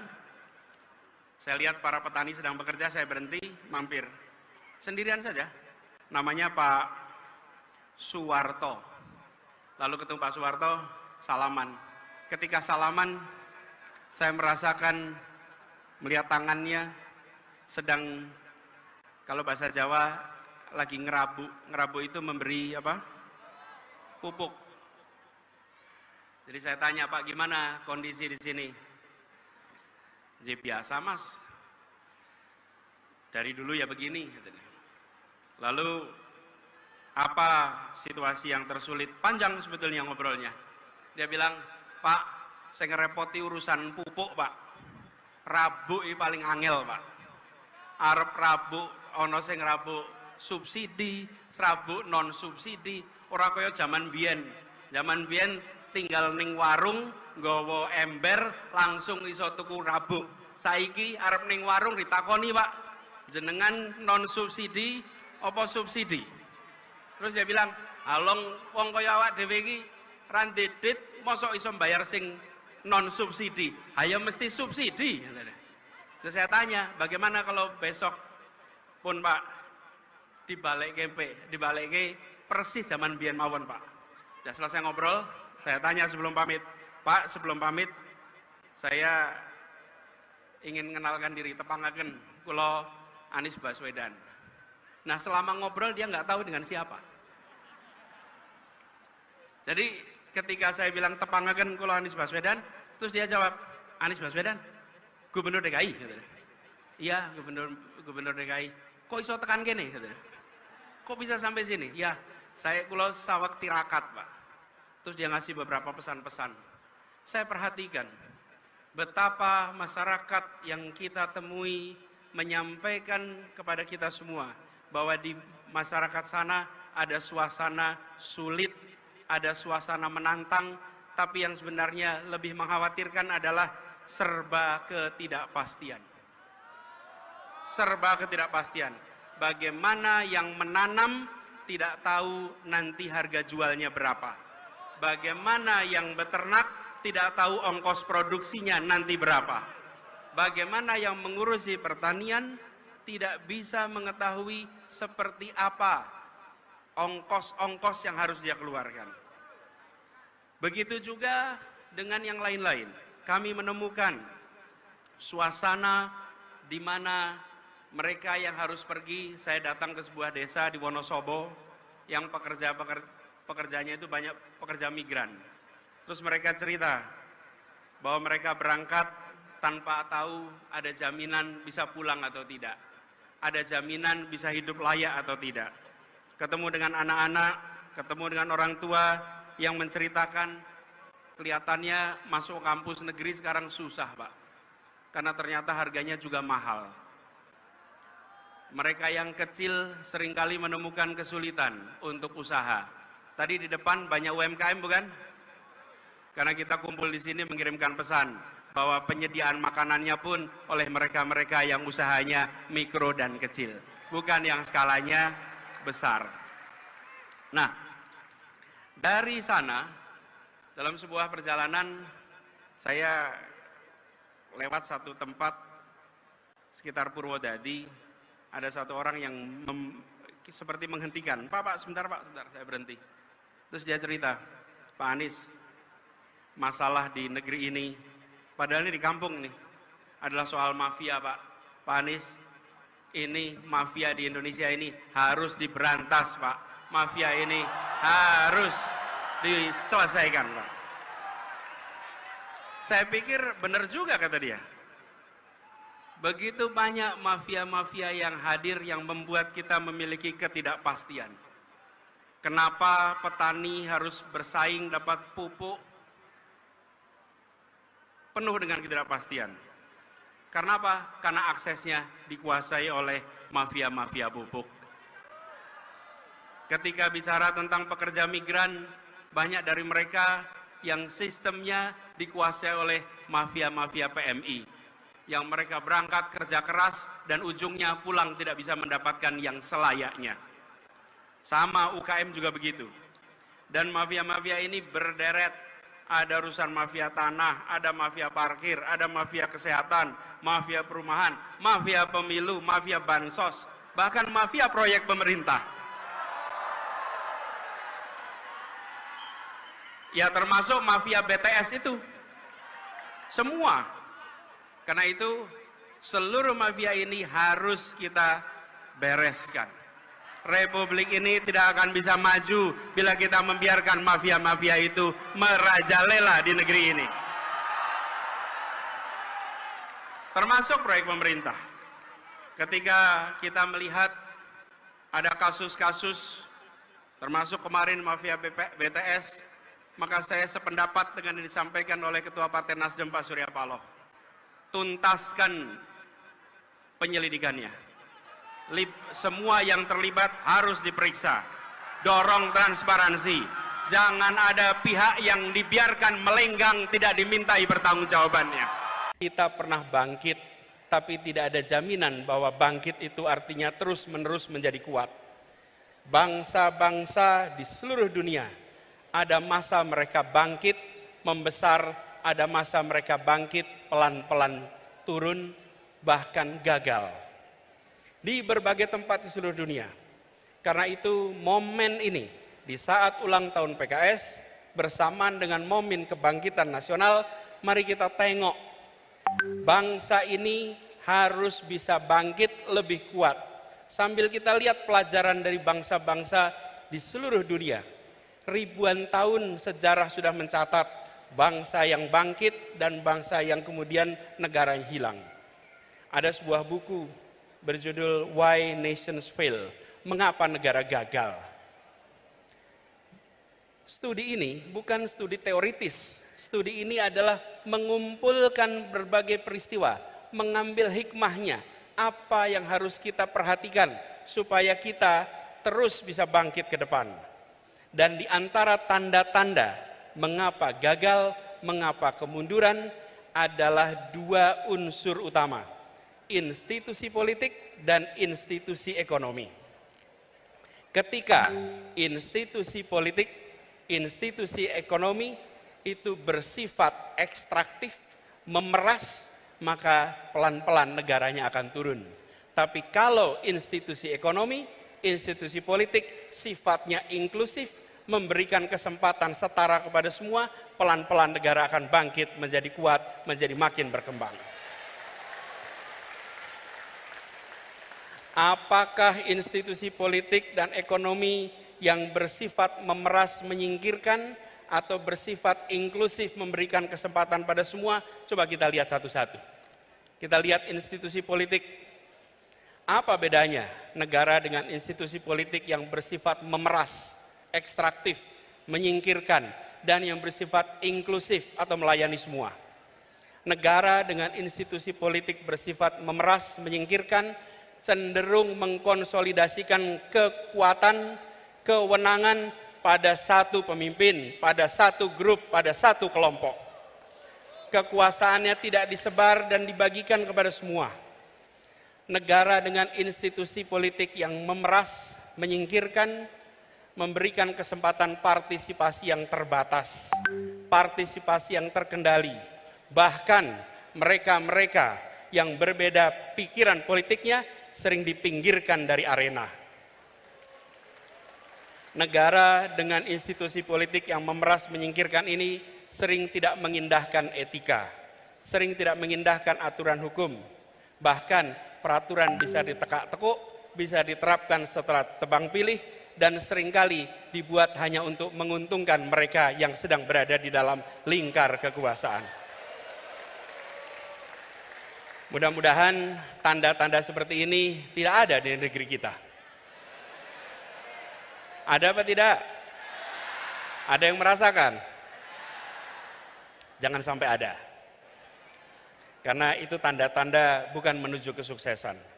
Dan sebaliknya, negara dengan institusi politik yang bersifat melayani semua, yang menjunjung tinggi pilar demokrasi, yang memberikan kewenangan kepada cabang-cabang pemerintahan agar saling mengawasi, saling menyeimbangkan. Negara yang seperti ini akan kita saksikan tanpa konflik kepentingan. Misalnya, yang seperti ini tidak ada market player yang sekaligus regulator. Kalau pedagang, pedagang saja. Jangan pedagang sekaligus pejabat, sekaligus pembuat aturan. Apalagi membuat aturan yang terkait perdagangan yang dibuatnya. Dan juga tidak kemudian serba rangkap jabatan, apalagi rangkap jabatan yang bertumpuk-tumpuk. Juga memastikan meritokrasi berjalan dalam pemerintahan, bukan memberikan keistimewaan pada keluarga. Negara dengan institusi politik yang melayani ini cenderung menjunjung tinggi tegaknya rule of law. Sehingga yang dilakukan adalah memperkuat cabang-cabang hukum agar independen, agar terbebas dari intervensi politik, agar transparan dalam setiap pengambilan keputusan. Dan kalau kita saksikan, ini yang harus kita perkuat di Republik ini. Yang terakhir, negara dengan institusi politik yang inklusif, yang melayani, akan menjunjung tinggi kesempatan warga untuk menyuarakan pandangannya, pikirannya, aspirasinya, tanpa sedikit pun ada rasa takut. Karena itu, kita menawarkan kepada seluruh rakyat Indonesia, PKS menawarkan, dari Nasdem menawarkan, Demokrat menawarkan, dan kami juga menawarkan bahwa gagasan diusung, gagasan ditunjukkan. Karenanya kita mengharapkan kontestasi ke depan kita jadikan ajang adu tawaran gagasan yang terbaik untuk bangsa. Gini, kalau tantangannya adalah adu lari pagi keliling Indonesia, saya kalah dah. Tapi kalau tantangannya adalah adu gagasan, adu karya, adu rekam jejak, maka kita insya Allah nyatakan siap kepada semuanya. Dan bersyukur sekali, perjuangan kita berkelanjutan. 5 tahun yang lalu, 6 tahun yang lalu kita berjalan bersama-sama untuk membawa perubahan di Jakarta. Dan alhamdulillah atas izin Allah, perjuangan di Jakarta telah berhasil melunasi janji-janji pada seluruh rakyat Jakarta. Karenanya kita mengharapkan kontestasi ke depan kita jadikan ajang adu tawaran gagasan yang terbaik untuk bangsa. Gini, kalau tantangannya adalah adu lari pagi keliling Indonesia, saya kalah dah. Tapi kalau tantangannya adalah adu gagasan, adu karya, adu rekam jejak, maka kita insya Allah nyatakan siap kepada semuanya. Dan bersyukur sekali, perjuangan kita berkelanjutan. 5 tahun yang lalu, 6 tahun yang lalu kita berjalan bersama-sama untuk membawa perubahan di Jakarta. Dan alhamdulillah atas izin Allah, perjuangan di Jakarta telah berhasil melunasi janji-janji pada seluruh rakyat Jakarta. Apa yang disampaikan oleh Bapak Wakil Presiden, bahwa kita memiliki hutang. Kita berhutang kepada rakyat yang memberikan amanat itu. Dan alhamdulillah perjalanan bersama dengan PKS kemarin, perjalanan persaudaraan, perjalanan saling support, dan Partai Demokrat menjadi contoh berdemokrasi. Begitu masuk kita ke fase putaran kedua, kita jalan sama-sama. Gini, kalau tantangannya adalah adu lari pagi keliling Indonesia, saya kalah dah. Tapi kalau tantangannya adalah adu gagasan, adu karya, adu rekam jejak, maka kita insya Allah nyatakan siap kepada semuanya. Dan bersyukur sekali, perjuangan kita berkelanjutan. 5 tahun yang lalu, 6 tahun yang lalu kita berjalan bersama-sama untuk membawa perubahan di Jakarta. Dan alhamdulillah atas izin Allah, perjuangan di Jakarta telah berhasil melunasi janji-janji pada seluruh rakyat Jakarta. Apa yang disampaikan oleh Bapak Wakil Presiden, bahwa kita memiliki hutang. Kita berhutang kepada rakyat yang memberikan amanat itu. Dan alhamdulillah perjalanan bersama dengan PKS kemarin, perjalanan persaudaraan, perjalanan saling support, dan Partai Demokrat menjadi contoh berdemokrasi.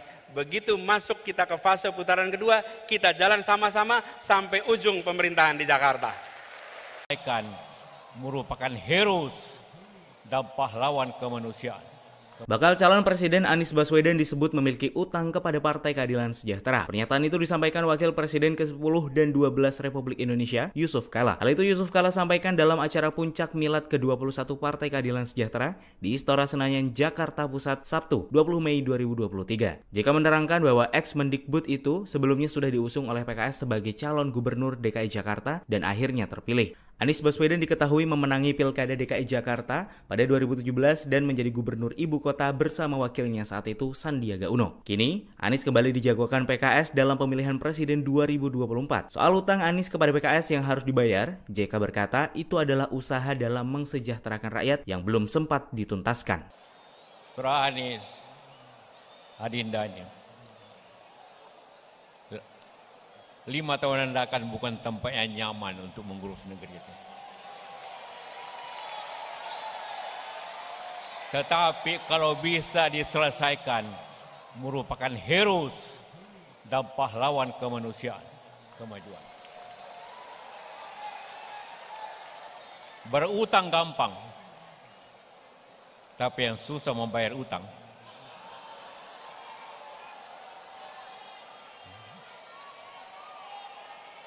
Kita diwariskan untuk membayar utang.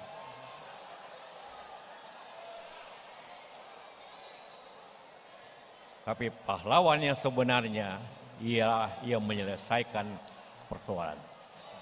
Pemberani yang sebenarnya ialah berani untuk tampil menyelesaikan persoalan.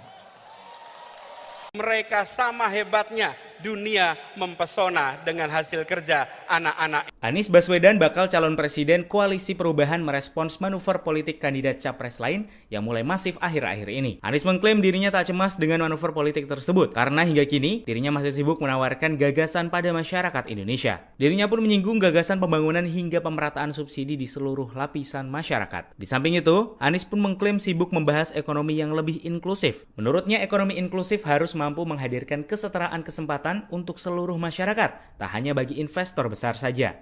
Tak hanya itu, Anies menuturkan pembangunan negara membutuhkan gagasan yang mesti ditawarkan pada masyarakat. Koalisi Perubahan pun nantinya bakal mengutarakan banyak gagasan demi membangun Indonesia ke depan. Dan siapa yang membangun? Semua anak-anak yang dilahirkan oleh ibu Indonesia, yang dididik di tanah Indonesia, yang bersekolah di Indonesia, tidak menggunakan tenaga dari luar, tenaga kita. Mereka sama hebatnya, dunia mempesona dengan hasil kerja anak-anak Indonesia. Kita teruskan pesan ini ke depan, bahwa momen kebangkitan, momen ulang tahun ini harus kita jaga sebagai momen untuk kita berdikari, untuk kita bertekad memperjuangkan perubahan yang dalam pesan dari Ketua Majelis Syuro tadi, bahwa perubahan yang kita lakukan adalah perubahan yang lengkap, di mana ada hal yang diteruskan, ada hal yang dikoreksi, ada hal yang ditambahkan, dan ada hal yang belum berhasil yang harus dihentikan. Itu adalah perubahan yang komprehensif. Karena itu kita menawarkan kepada seluruh rakyat Indonesia, kalau coba saya bandingkan dengan pemerintahan 10 tahun yang lalu. Di zaman Presiden Belak-belakan Anies Baswedan bicara terkait perbandingan pembangunan jalan di era Presiden Susilo Bambang Yudhoyono dan Joko Widodo. Hal itu Anies sampaikan dalam pidato politiknya di acara Milad ke-21 Partai Keadilan Sejahtera di Istora Senayan, Jakarta Pusat, Sabtu 20 Mei 2023. Anies awalnya berkata bahwa pembangunan jalan tol yang terbanyak adalah di pemerintahan Jokowi. Namun Anies menyayangkan kehadiran jalan tol berbayar cuma dinikmati oleh sebagian masyarakat. Sementara itu jalan non-tol atau jalan umum yang Presiden Jokowi bangun hanya 19.000 km. Jumlah itu tertinggal jauh dari jalan non-tol yang dibangun pada era pemerintahan Presiden SBY sejak 2004 hingga 2014. Berdasarkan data itu, terkait jalan yang masuk jalan nasional atau tanggung jawab pemerintah pusat hanya 590 km yang dibangun pada era Presiden Jokowi. Sedangkan di era SBY ada 11.800 km jalan non-tol yang dibangun. Anies menyampaikan saat berbicara pembangunan infrastruktur harusnya memperhatikan semua golongan. Kalau coba saya bandingkan dengan pemerintahan 10 tahun yang lalu. Di zaman Presiden Pak SBY, jalan tak berbayar yang dibangun adalah sepanjang 144.000 atau 7,5 kali lipat.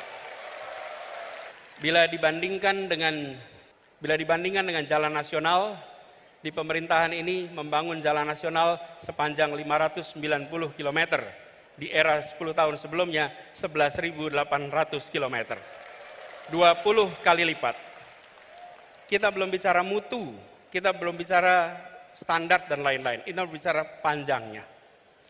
Kedua infrastruktur ini jelas diperlukan sama-sama, tapi yang perlu kita perhatikan di sini adalah bahwa keberpihakan ketika bicara institusi ekonomi memberikan kesetaraan kesempatan kepada semuanya. Kita perlu memikirkan ke depan institusi yang inklusif, infrastruktur yang menunjang keseharian.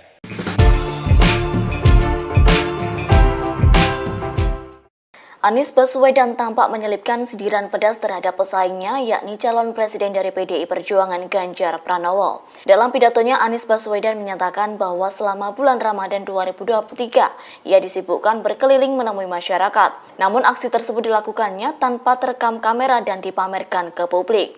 Adapun sindiran tersebut diselipkan Anies dalam acara Temu Kebangsaan Relawan Anies Baswedan di Tenis Indoor Senayan, Jakarta Pusat pada Minggu 21 Mei. Anies juga menyampaikan tak ada niatan sedikit pun dari dirinya menemui masyarakat dengan cara berolahraga lari pagi lalu diajak foto selfie dan diposting di media sosial. Seperti diketahui sebelumnya, Ganjar Pranowo sempat mendatangi kawasan Gelora Bung Karno atau GBK pada Minggu 30 April 2023. Kala itu Ganjar Pranowo langsung dikerubungi ratusan warga dan menjadi pusat perhatian. Kebanyakan warga meminta foto selfie dan hendak berjabat tangan. Saat momen berlangsung terdengar suara teriakan Ganjar Presiden menggema di GBK. Lalu momen tersebut dengan sengaja direkam kamera dan diposting di media sosial. Dalam keterangan video, Ganjar menyampaikan tetap melayani keinginan warga. Meski olahraga lari paginya tersendat, ia tetap berkeringat.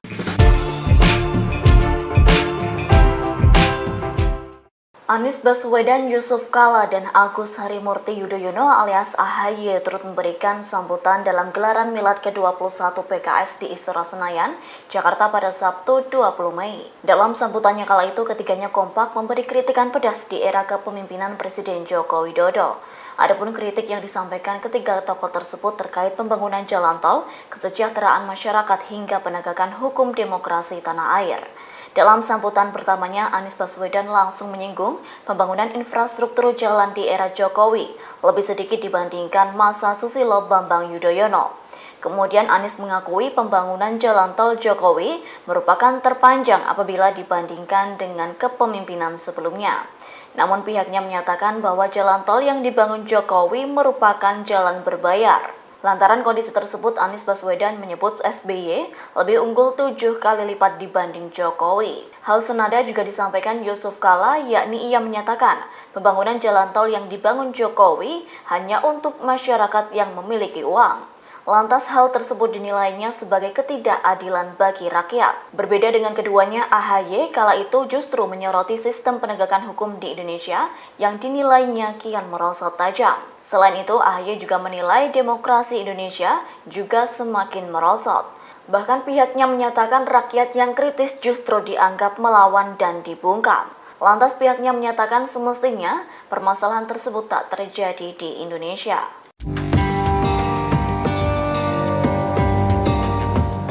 Mobil mewah Range Rover seri Velar berwarna putih milik ex-Menteri Komunikasi dan Informatika Johnny G. Plate disita Kejaksaan Agung. Adapun penyitaan tersebut merupakan imbas Johnny ditetapkan menjadi tersangka kasus korupsi Tower Base Transceiver Station atau BTS. Seperti diketahui, mobil mewah tersebut dijual di pasaran sekira 2 miliar rupiah. Dilansir dari tribunnews.com, Kasubdit Penyidikan Direktorat Penyidikan Jampitsus Kejaksaan Agung yakni Haryoko Ari Prabowo menyebut hingga kini masih mengusut kasus itu. Selain itu, tim penyidik Kejaksaan Agung bekerja sama dengan Pusat Pelaporan dan Analisis Transaksi Keuangan atau PPATK untuk mengejar sejumlah aset Johnny yang lain. Terkait dengan hal tersebut, Anies Baswedan turut menegaskan agar kasus korupsi Johnny diusut tuntas. Bahkan pihaknya meminta agar tim penyidik memeriksa berbagai pihak yang berurusan dengan proses hukum tanpa pandang bulu. Pihaknya mengharapkan seluruh pihak yang terlibat korupsi harus diperiksa secara transparan. Diketahui sebelumnya, ex-Menkominfo Johnny G. Plate ditahan di Rutan Salemba Cabang Kejaksaan Agung. Tersangka ditahan selama 20 hari ke depan sejak Rabu 17 Mei 2023. Atas keterlibatannya dalam kasus tersebut, sang Menkominfo dikenakan pasal 2 dan pasal 3 Undang-Undang Tipikor Jungto pasal 55 ayat 1 ke 1 KUHP.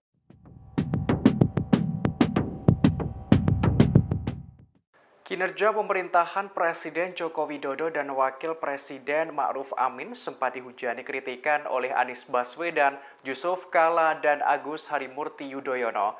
Namun di sisi lain ternyata 70,1% publik mengakui puas terhadap kinerja Jokowi Ma'ruf. Dikutip dari tribunmedan.com pada Senin 22 Mei, survei kepuasan publik itu merupakan jajak pendapat yang dilakukan Litbang Kompas pada 29 April hingga 10 Mei 2023. Sebanyak 1.200 responden dipilih secara acak menggunakan metode pencuplikan sistematis bertingkat di 30 provinsi Indonesia. Survei ini memiliki tingkat kepercayaan 95%, sedangkan margin of error lebih kurang 2,83%. Kepuasan publik terhadap kinerja pemerintahan Jokowi Ma'ruf berada di angka 70,1%. Angka tersebut naik 0,8% bila dibandingkan survei sebelumnya pada Januari tahun ini. Kepuasan publik tertinggi disumbangkan oleh sektor kesejahteraan sosial. Sebanyak 78% responden yang menyatakan puas. Persentase itu naik 0,7% dibandingkan survei sebelumnya. Sementara itu, kepuasan publik di sektor penegakan hukum naik dari 55,1% menjadi 59%. Kemudian di sektor perekonomian naik pula dari 53,5% menjadi 59,5%. Diungkapkan pemerintah dinilai responsif dalam mengatasi berbagai problem yang terjadi dalam kehidupan masyarakat. Namun ada 5 persoalan yang dinilai cenderung menurun. Di antaranya menjamin warga bebas berpendapat dari 71% ke 70,5%. Lalu mengembangkan budaya gotong royong dari 76% ke 74%. Kemudian pelayanan kesehatan masyarakat dari 80,1% ke 79,4%. Lalu kualitas pendidikan dari 76% ke 74,2%. Selanjutnya memeratakan pembangunan antar wilayah dari 65,4% ke 64,4%. Sebagaimana diketahui, Anies Baswedan, Yusuf Kala, dan Agus Harimurti Yudhoyono mengkritik infrastruktur mulai dari jalan tol dan jalan biasa yang rusak. Selain itu, merosotnya penegakan hukum hingga sulitnya lapangan pekerjaan juga dikritik.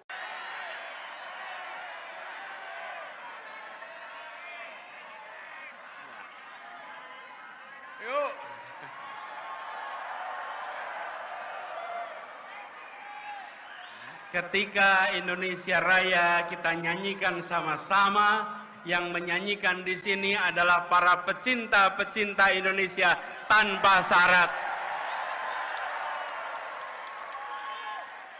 Saudara-saudara sekalian, rupiah bisa mendatangkan orang, tapi rupiah tidak bisa menyalakan semangat.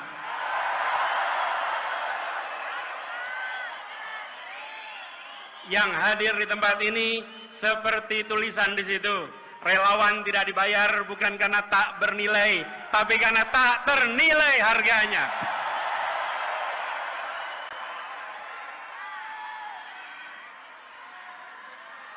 Saudara semua, teman-teman sekalian, Assalamualaikum warahmatullahi wabarakatuh.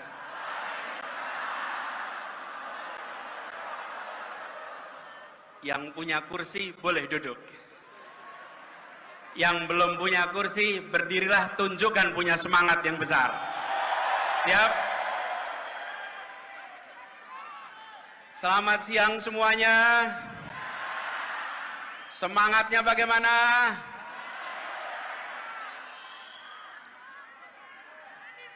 Saya kalau hadir acara dengan relawan seperti sekarang ini, begitu masuk ruangan rasanya seperti baterai yang di-charge 110%.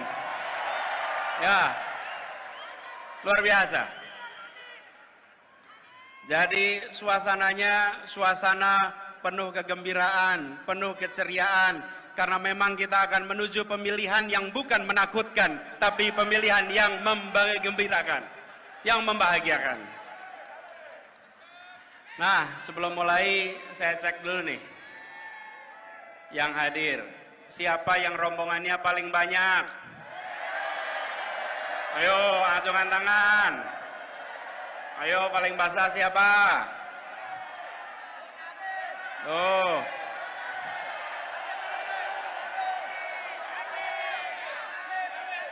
Coba yang di bawah sini. Oh, ada Forkabi. Oleh. Jarna Siliwangi, oke. Mana lagi nih?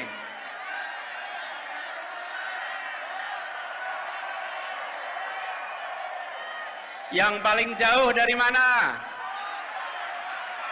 Mana? Mana yang dari Aceh? Yang dari Kupang? Yang dari Manado? Yang dari Jawa Barat?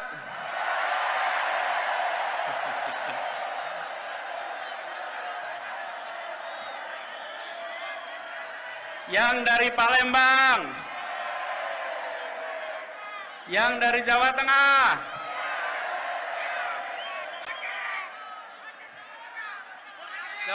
Jawa Tengah, boleh. Jawa Timur? Banten? Oke, kita lihat gimana dengan yang dari Jakarta?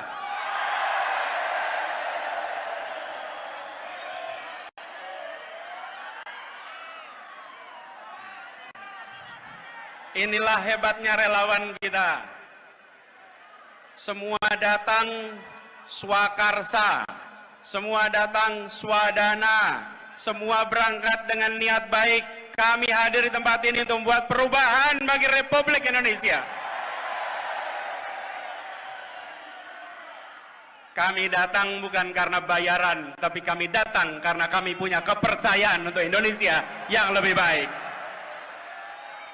Karena itu, buat teman-teman semua, bagi para relawan semua, kalau boleh saya sampaikan, I love you.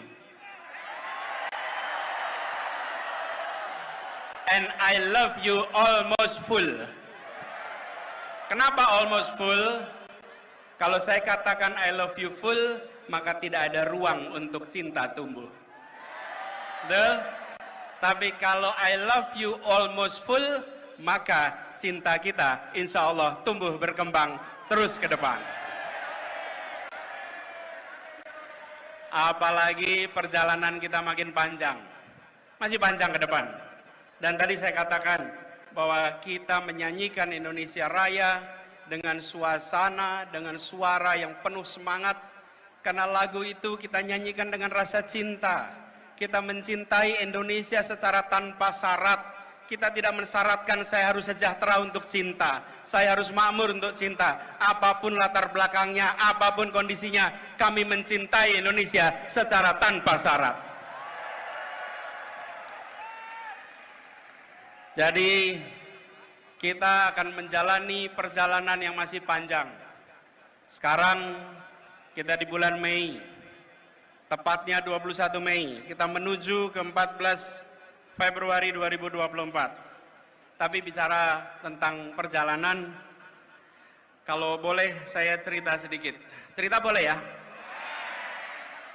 Kalau era 90-an namanya sersan. Serius tapi santai. Boleh ya? Jadi di bulan Ramadan kemarin, bulan Ramadan yang lalu, bulan puasa, saya melakukan perjalanan yang saya sebut dengan tirakat. Tirakat itu bukan tirakatan ya. Tirakat ini adalah sebuah perjalanan untuk mendengar, untuk menyerap, untuk merasakan suasana terkini yang ada di masyarakat kita. Saya datang ke banyak tempat tanpa kamera, tanpa media, tanpa ditemani siapa-siapa. Seringkali saya hanya datang sendirian, dan masuk satu tempat, masuk ke sebuah warung, tahu-tahu yang punya warung ngeliatin aja. Ini seperti kenal tapi siapa gitu. Kan di pelosok, di banyak tempat. Jadi nyapa juga belum tentu berani. Saya ngobrol dengan masyarakat. Saya mendengar cerita mereka. Dan saya temui mereka bukan untuk selfie dan diposting di pagi hari. Bukan. Saya bukan lari-lari untuk posting foto. Iya. Saya lagi mendengarkan suara mereka. Saya ketemu dengan ibu-ibu, bapak-bapak yang memiliki keinginan masa depan anak-anaknya yang lebih baik. Paling sering saya temui ibu-ibu yang menceritakan, "Pak, anak saya pintar. Pak, anak saya potensial. Pak, berikan pada kita semua pendidikan yang baik, biar anak-anak kita punya masa depan yang lebih baik." Di Rembang saya ketemu dengan Ibu Fitri yang bercerita tentang bagaimana beliau mengelola TK-nya. Saya ketemu dengan Bu Yuli. Bu Yuli ini pemilik apotek Yap di Pasuruan. Saya juga sempat mampir ke Grobogan. Di situ saya bertemu dengan seorang petani. Jadi kami lagi jalan, saya lihat para petani sedang bekerja, saya berhenti, mampir. Sendirian saja. Namanya Pak Suwarto. Lalu ketemu Pak Suwarto, salaman. Ketika salaman, saya merasakan, melihat tangannya sedang, kalau bahasa Jawa, lagi ngerabu. Ngerabu itu memberi apa? Pupuk. Jadi saya tanya, "Pak, gimana kondisi di sini?" "Jadi biasa, Mas. Dari dulu ya begini." Lalu apa situasi yang tersulit? Panjang sebetulnya ngobrolnya. Dia bilang, "Pak, saya ngerepoti urusan pupuk, Pak. Rabu ini paling angel, Pak. Arep rabu, ono sing rabu subsidi, rabu non subsidi. Ora kaya zaman biyen. Zaman biyen tinggal ning warung, nggawa ember, langsung iso tuku rabu. Saiki arep ning warung ditakoni, Pak, jenengan non subsidi apa subsidi?" Terus dia bilang, "Along wong kaya awak dhewe iki ra ndedit, mosok iso bayar sing non subsidi? Ayo mesti subsidi." Terus saya tanya, "Bagaimana kalau besok pun, Pak, dibalik persis zaman biyen mawon, Pak?" Udah selesai ngobrol, saya tanya sebelum pamit, "Pak, sebelum pamit saya ingin mengenalkan diri, tepangaken kula Anies Baswedan." Nah, selama ngobrol dia nggak tahu dengan siapa. Jadi ketika saya bilang tepangaken kula Anies Baswedan, terus dia jawab, "Anies Baswedan, Gubernur DKI?" "Iya, Gubernur DKI." Kok iso tekan kene? Kok bisa sampai sini? Ya, saya kulo sawak tirakat, Pak. Terus dia ngasih beberapa pesan-pesan. Saya perhatikan betapa masyarakat yang kita temui menyampaikan kepada kita semua bahwa di masyarakat sana ada suasana sulit, ada suasana menantang, tapi yang sebenarnya lebih mengkhawatirkan adalah serba ketidakpastian. Serba ketidakpastian. Bagaimana yang menanam tidak tahu nanti harga jualnya berapa. Bagaimana yang beternak tidak tahu ongkos produksinya nanti berapa. Bagaimana yang mengurusi pertanian tidak bisa mengetahui seperti apa ongkos-ongkos yang harus dia keluarkan. Begitu juga dengan yang lain-lain. Kami menemukan suasana di mana mereka yang harus pergi, saya datang ke sebuah desa di Wonosobo yang pekerjanya itu banyak pekerja migran. Terus mereka cerita bahwa mereka berangkat tanpa tahu ada jaminan bisa pulang atau tidak. Ada jaminan bisa hidup layak atau tidak. Ketemu dengan anak-anak, ketemu dengan orang tua yang menceritakan kelihatannya masuk kampus negeri sekarang susah, Pak. Karena ternyata harganya juga mahal. Mereka yang kecil seringkali menemukan kesulitan untuk usaha. Tadi di depan banyak UMKM bukan? Karena kita kumpul di sini mengirimkan pesan bahwa penyediaan makanannya pun oleh mereka-mereka yang usahanya mikro dan kecil, bukan yang skalanya besar. Nah, dari sana dalam sebuah perjalanan saya lewat satu tempat sekitar Purwodadi. Ada satu orang yang seperti menghentikan, Pak, sebentar Pak, sebentar, saya berhenti. Terus dia cerita, Pak Anies, masalah di negeri ini, padahal ini di kampung nih, adalah soal mafia, Pak. Pak Anies, ini mafia di Indonesia ini harus diberantas, Pak. Mafia ini harus diselesaikan, Pak. Saya pikir benar juga kata dia. Begitu banyak mafia-mafia yang hadir yang membuat kita memiliki ketidakpastian. Kenapa petani harus bersaing dapat pupuk penuh dengan ketidakpastian? Karena apa? Karena aksesnya dikuasai oleh mafia-mafia pupuk. Ketika bicara tentang pekerja migran, banyak dari mereka yang sistemnya dikuasai oleh mafia-mafia PMI. Yang mereka berangkat kerja keras dan ujungnya pulang tidak bisa mendapatkan yang selayaknya. Sama UKM juga begitu. Dan mafia-mafia ini berderet. Ada urusan mafia tanah, ada mafia parkir, ada mafia kesehatan, mafia perumahan, mafia pemilu, mafia bansos, bahkan mafia proyek pemerintah. Ya termasuk mafia BTS itu. Semua. Karena itu seluruh mafia ini harus kita bereskan. Republik ini tidak akan bisa maju bila kita membiarkan mafia-mafia itu merajalela di negeri ini. Termasuk proyek pemerintah. Ketika kita melihat ada kasus-kasus, termasuk kemarin mafia BTS, maka saya sependapat dengan yang disampaikan oleh Ketua Partai Nasdem Pak Surya Paloh. Tuntaskan penyelidikannya. Semua yang terlibat harus diperiksa. Dorong transparansi. Jangan ada pihak yang dibiarkan melenggang tidak dimintai pertanggungjawabannya. Tunjukkan bahwa hukum memang tegak, bukan saja ke bawah tapi juga ke atas. Bukan saja ke lawan, tapi juga ke kawan. Hukum tegak untuk semuanya. Dan transparansi ini perlu dilakukan secara menyeluruh. Jangan sampai ada intervensi politik dalam penanganan kasus apapun. Dan kita sudah menyaksikan banyak kasus-kasus akhir-akhir ini yang jadi perhatian adalah yang viral. Kadang-kadang saya merasa khawatir. Karena begini, Kita ini harusnya berani. Saya setuju ketika ada yang dikatakan bahwa kita harus mencari pemimpin yang berani. Setuju. Dan pemimpin berani bukan sekedar berani, tapi berani karena benar. Berani karena membawa kebenaran.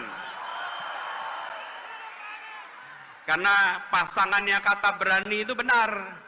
Kalau tidak benar, dia tak berani. Tapi kalau dia bawa kebenaran, maka siapapun dihadapi dan ridha Allah yang menjadi pegangannya.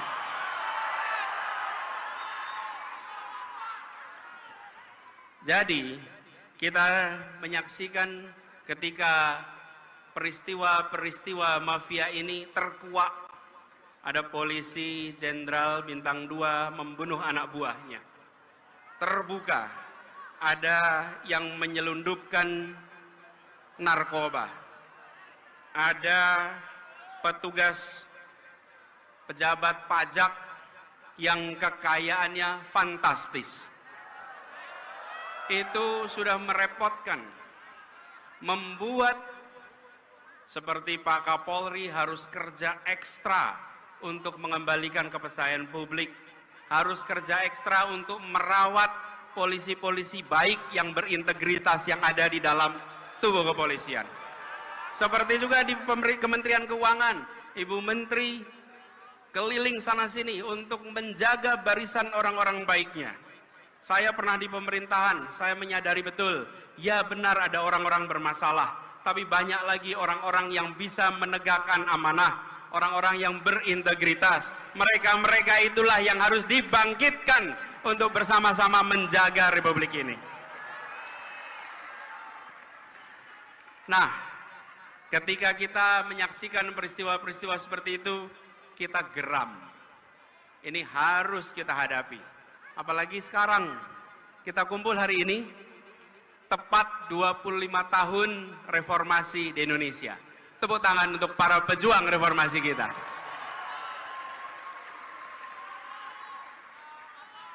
Tapi sambil kita menengok, kok bisa? Kita sudah 25 tahun dari reformasi, yang dulu kita bicara tentang memberantas kolusi, korupsi, nepotisme, sekarang justru muncul mafia A, mafia B, mafia C, mafia D. Ini panggilan bagi kita semua. 25 tahun yang lalu kita berkomitmen memberantas KKN, sekarang kita berkomitmen untuk memberantas mafia-mafia yang ada di Republik ini.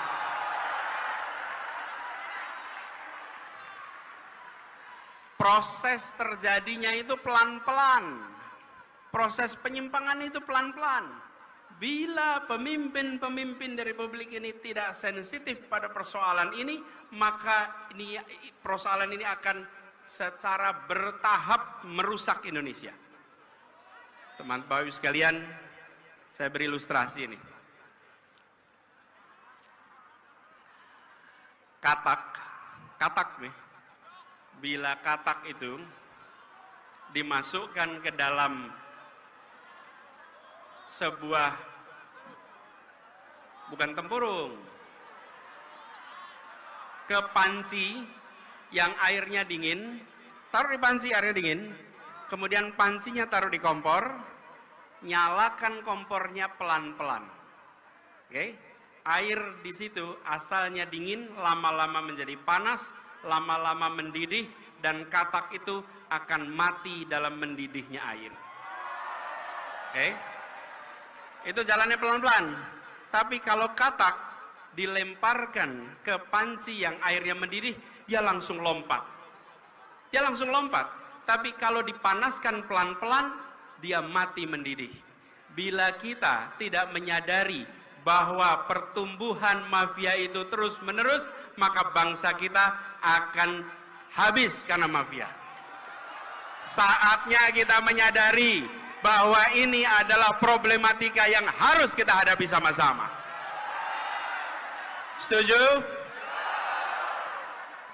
Karena itu, ketika kita berbicara tentang 25 tahun reformasi, amanat yang harus kita pegang adalah komitmen untuk melihat perubahan yang kecil-kecil ini. nampaknya pelan-pelan, gradual. Jadi kalau ada yang punya ide untuk mengubah, kita harus hadapi dan kita harus hentikan. Pelan-pelan itu prosesnya. Reformasi dulu mengatakan bahwa masa jabatan presiden 2 tahun. Ketika ada yang punya gagasan untuk memperpanjang, maka kita katakan bahwa kita komit dengan aspirasi reformasi. Jadi, kalau ada petinggi-petinggi negeri ini yang pelan-pelan mencoba menggeserkan, jangan pernah dibiarkan, karena itu seperti menaikkan suhu air bagi sebuah katak. Jangan sampai kita tidak sadar atas penyimpangan yang dilakukan secara pelan-pelan. Dan kita harus sadari ini, bahkan kita punya masalah banyak. Sebagian masalah itu harus diselesaikan di daerah, sebagian diselesaikan di pusat. Kalau daerah tidak bisa menyelesaikan, maka harus dicari cara agar daerah bisa menyelesaikan. Tapi kalau daerah tidak bisa menyelesaikan, diambil ke pusat dan ujungnya tidak selesai juga, malah menyulitkan masa depan orang-orang di daerah. Kita punya kecenderungan, kalau di daerah tidak jalan, ambil alih ke pusat. Dilakukan sentralisasi. Ingat, Republik ini luasnya luar biasa. Penduduknya tersebar di 6.000 kepulauan. Berikan kepada kita semua kewenangan untuk menyelesaikan, awasi, pastikan tereksekusi. Dengan cara seperti itu, rakyat bisa merasakan pemerintah hadir di seluruh wilayah Indonesia. Jadi, ke depan kita berkomitmen bahwa pemerintahan yang hendak kita bangun adalah pemerintahan yang mengembalikan spirit yang ada di dalam pembukaan Undang-Undang Dasar 1945. Spirit yang ada di sana adalah bagaimana rakyat mendapatkan kemerdekaan yang sesungguhnya. 25 tahun yang lalu ketika kita memperjuangkan reformasi, pada saat itu kita berada di dalam suasana ketertekanan. Ekonominya tertekan, kebebasannya tertekan. Hari ini sebagian dari kita merasakan kebebasan yang tertekan. Dulu negara mengatur siapa saja, siapa boleh maju ke caleg, siapa boleh maju ke pilpres, siapa boleh maju wali kota, bupati, semua diatur. Hari ini jangan sampai ada pengaturan siapa yang boleh maju dan siapa yang tidak boleh maju. Karena itu bukan diatur oleh pemerintah, itu diatur oleh partai-partai politik atas aspirasi rakyat. Bila rakyat menginginkan si A menjadi calon, izinkan negara ini memberikan kesempatan kepada mereka untuk memperjuangkannya. Bukan malah negara menghentikan, bukan malah negara melarang. Bahwa negara menjamin kemerdekaan, dan itu yang harus sekarang kita perjuangkan. Jadi kita yang berada di sini adalah kita yang punya aspirasi, dan kita menuntut agar ada kesetaraan kesempatan bagi siapapun di Republik ini. Dan ini juga artinya kepastian kepada mereka yang berusaha. Bayangkan, bila kita tidak memberikan kesetaraan itu, mereka yang di dunia usaha pun mengalami kekhawatiran. Bertugas, dia harus memberikan kesetaraan kepada semua pelaku usaha. Jangan sampai pelaku usaha yang dianggap teman diberi fasilitas, pelaku usaha yang bukan teman tidak diberikan fasilitas. Dan persoalan mafia ini yang tadi saya sampaikan, itu sering sudah masuk ke dalam proses. Saya beri contoh. Ketika kami bertugas di Jakarta, ini salah satu ketidakpastian yang harus kita bereskan. Setiap tahun kita selalu meributkan soal UMP. Upah minimal provinsi. Dan di DKI Jakarta upah yang biasanya naik rata-rata 8% karena kondisi perekonomian turun.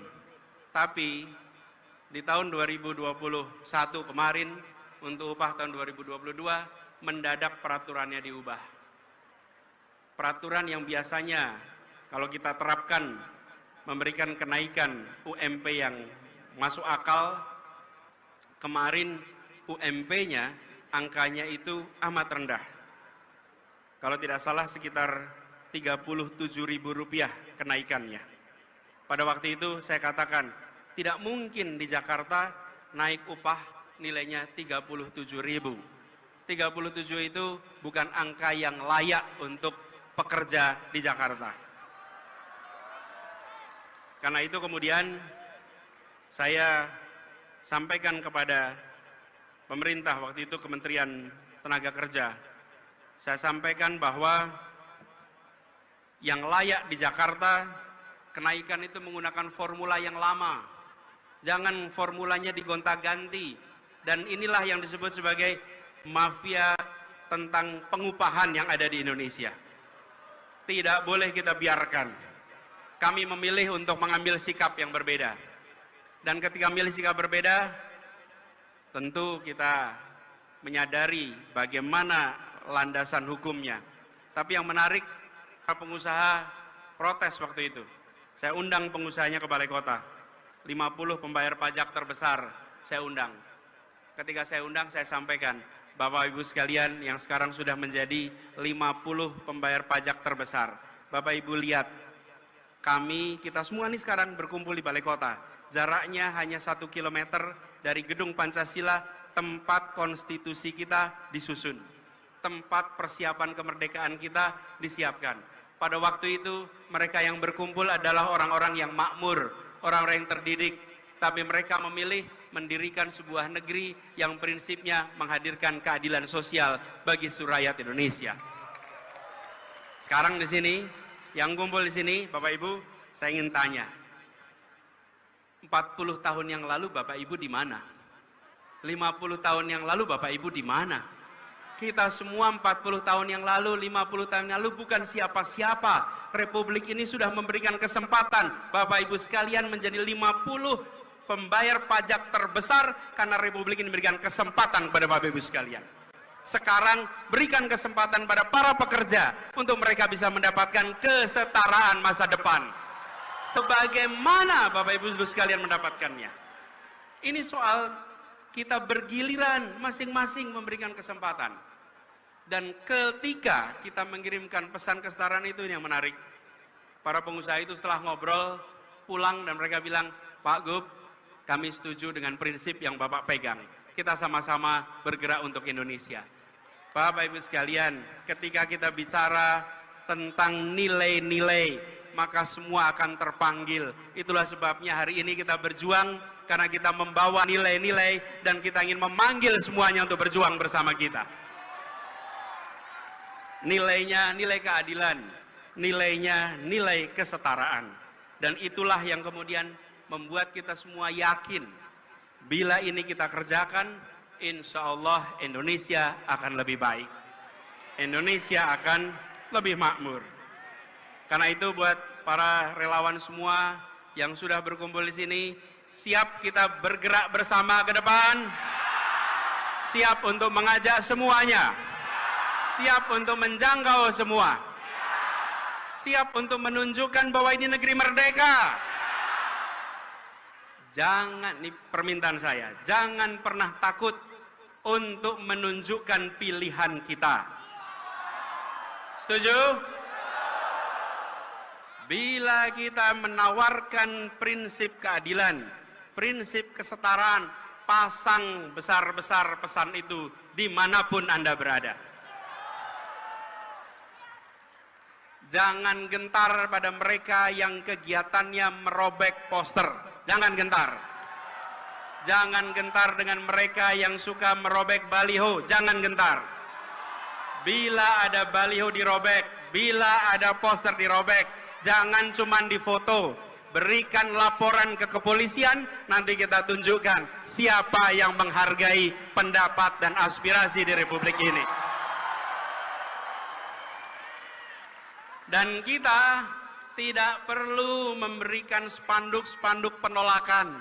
Kita sambut kedatangan siapa saja sambil mengatakan kami siap untuk disandingkan, kami siap untuk dibandingkan.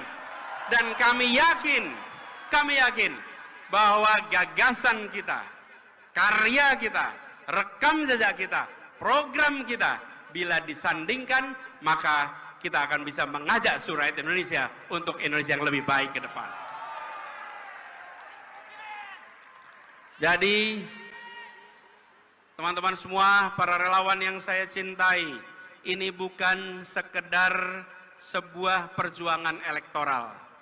Ini juga bukan sekedar teladan. Siap? Jadi apa? Relawan apa? Relawan apa? Relawan apa? Jadilah relawan teladan. Menghormati kedatangan lawan sambil mengatakan kami membawa gagasan, kami membawa rekam jejak, siap disandingkan, siap ditandingkan, dan kami yakin biidznillah kemenangan akan diantarkan kepada kita.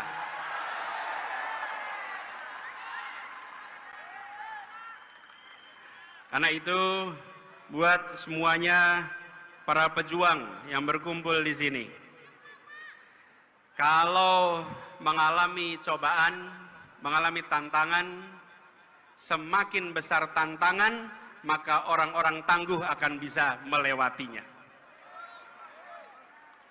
Kalau kita ketemu dengan tantangan, maka kita tidak menghindar. Kalau kita ketemu tantangan, kita tidak sembunyi, tapi kita hadapi. Kita apa? Kita hadapi. Karena itu saya kalau boleh saya bertanya kepada semuanya nih. Kalau saya beri pertanyaan, pejuang bukan? Maka jawab, hadapi. Siap? Pejuang bukan? Pejuang bukan? Pejuang bukan? Insya Allah kita hadapi, dan dengan izin Allah perjuangan ini insya Allah akan diantarkan pada kemenangannya. Terima kasih, salam perjuangan, pesan kepada seluruh keluarga, semua tentara, jangkau semua dan katakan bahwa perubahan untuk keadilan sedang bergerak menjangkau semua, dan insya Allah dari ruangan ini dikirimkan pesan penuh semangat untuk seluruh Indonesia. Assalamualaikum warahmatullahi wabarakatuh. Waalaikumsalam warahmatullahi wabarakatuh. Tunjukkan bahwa hukum memang tegak, bukan saja ke bawah tapi juga ke atas, bukan saja ke lawan tapi juga ke kawan. Hukum tegak untuk semuanya, dan transparansi ini perlu dilakukan secara menyeluruh. Jangan sampai ada intervensi politik dalam penanganan kasus apapun. Dan kita sudah menyaksikan banyak kasus-kasus akhir-akhir ini yang jadi perhatian adalah yang viral. Kadang-kadang saya merasa khawatir. Karena begini, kita ini harusnya berani. Saya setuju ketika ada yang dikatakan bahwa kita harus mencari pemimpin yang berani. Setuju. Dan pemimpin berani bukan sekedar berani, tapi berani karena benar, berani karena membawa kebenaran. Karena pasangannya kata berani itu benar. Kalau tidak benar, dia tak berani. Tapi kalau dia bawa kebenaran, maka siapapun dihadapi dan ridha Allah yang menjadi pegangannya.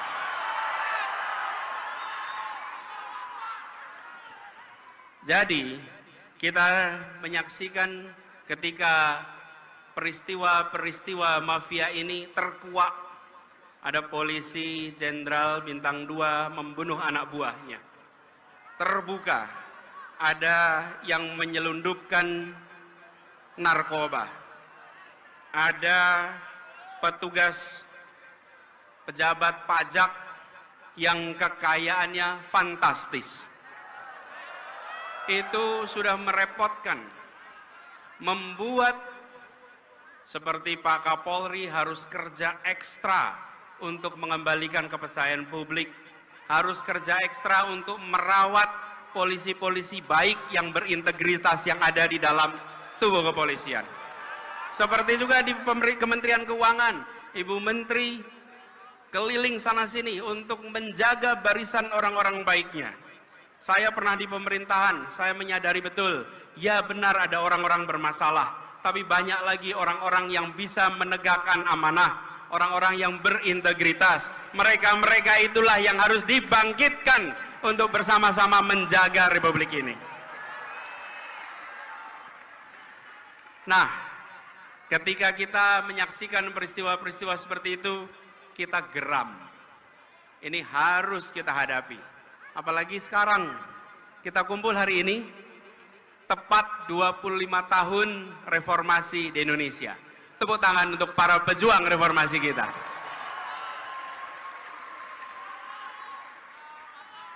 Tapi sambil kita menengok, kok bisa?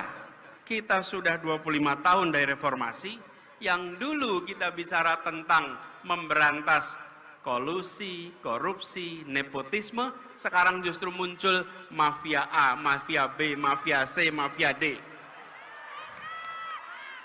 Ini panggilan bagi kita semua. 25 tahun yang lalu kita berkomitmen memberantas KKN, sekarang kita berkomitmen untuk memberantas mafia-mafia yang ada di Republik ini. Yang jadi perhatian adalah yang viral. Kadang-kadang saya merasa khawatir.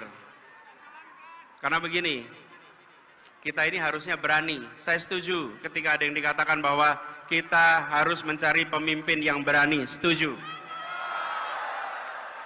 Dan pemimpin berani bukan sekedar berani, tapi berani karena benar, berani karena membawa kebenaran. Karena pasangannya kata berani itu benar. Kalau tidak benar, dia tak berani. Tapi kalau dia bawa kebenaran, maka siapapun dihadapi dan ridha Allah yang menjadi pegangannya.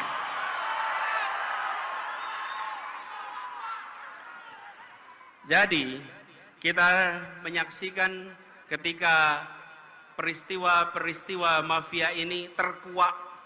Ada polisi jenderal bintang 2 membunuh anak buahnya.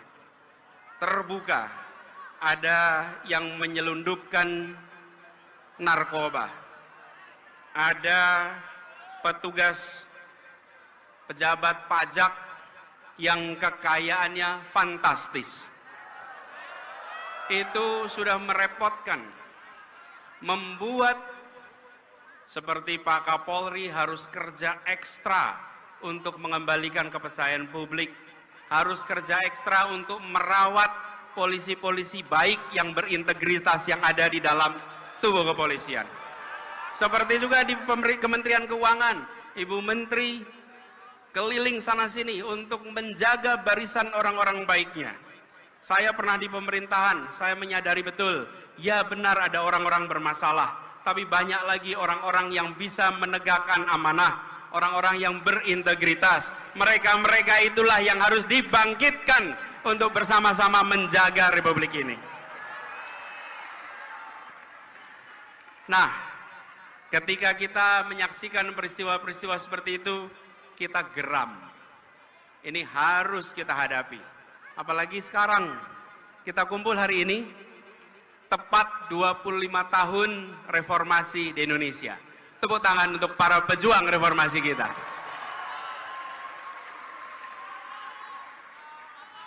Tapi sambil kita menengok, kok bisa?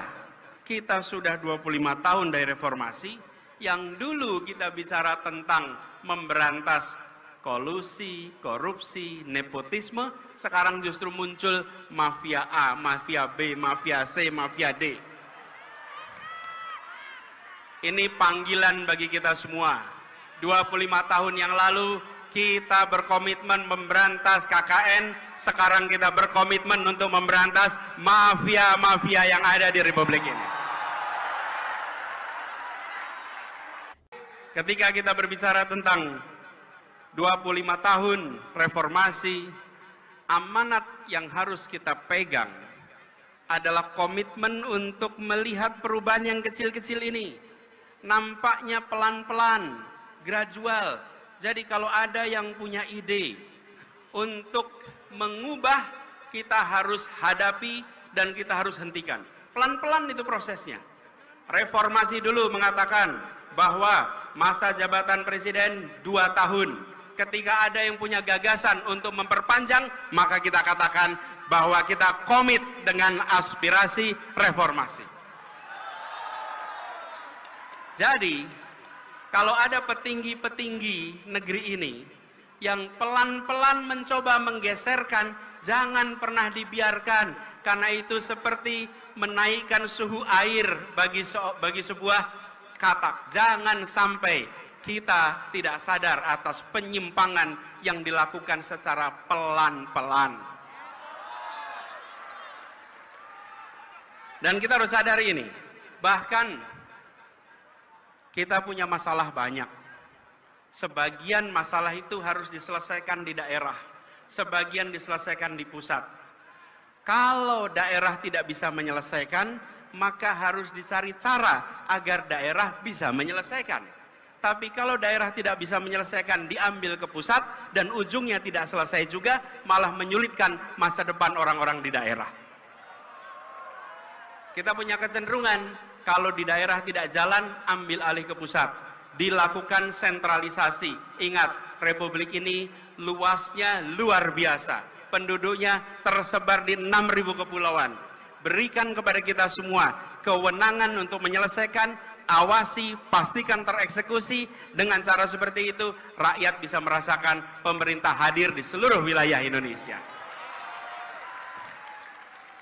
Jadi, ke depan kita berkomitmen bahwa pemerintahan yang hendak kita bangun adalah pemerintahan yang mengembalikan spirit yang ada di dalam pembukaan Undang-Undang Dasar 1945.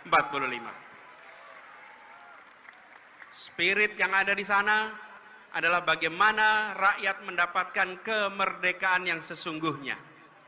25 tahun yang lalu ketika kita memperjuangkan reformasi, pada saat itu kita berada di dalam suasana ketertekanan.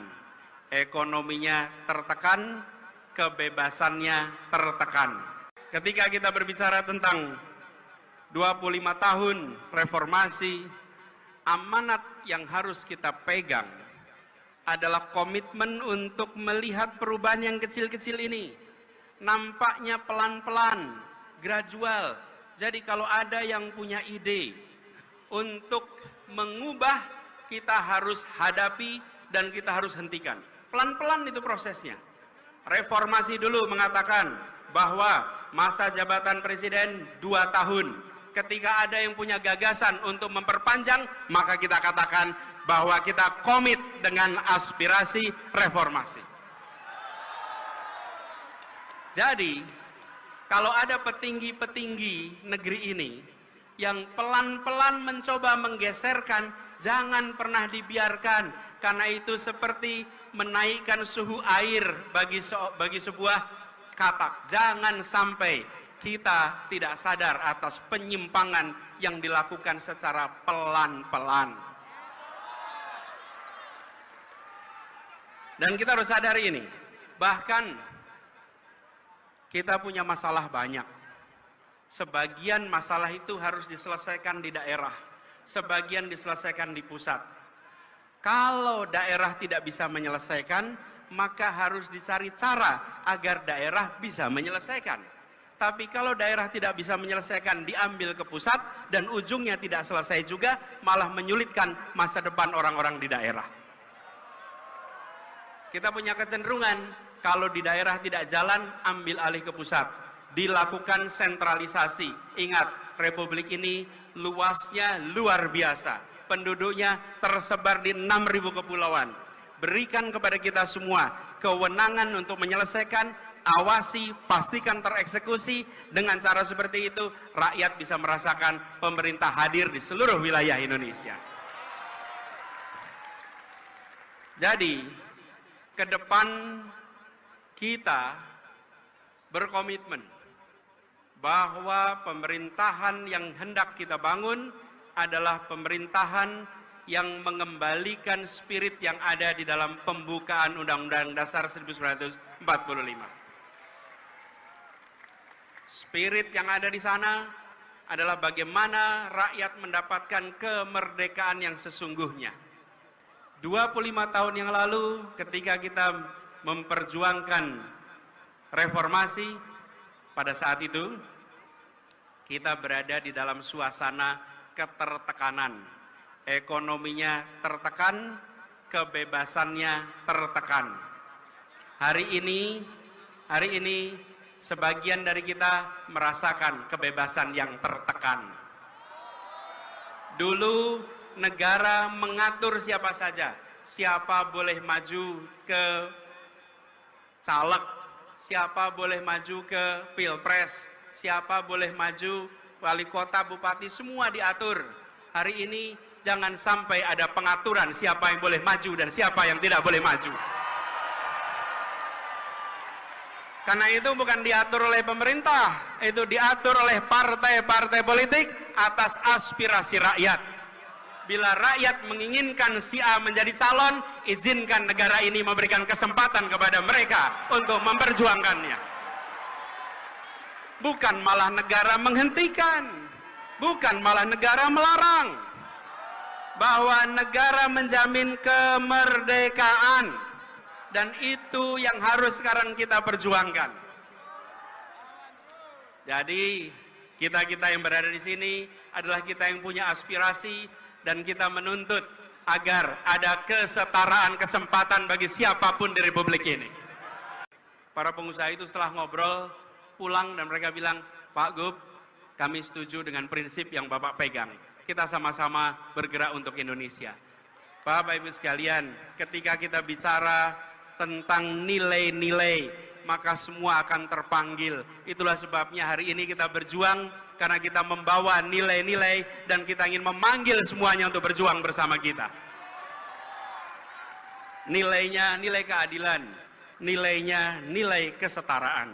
Dan itulah yang kemudian membuat kita semua yakin, bila ini kita kerjakan, insya Allah Indonesia akan lebih baik.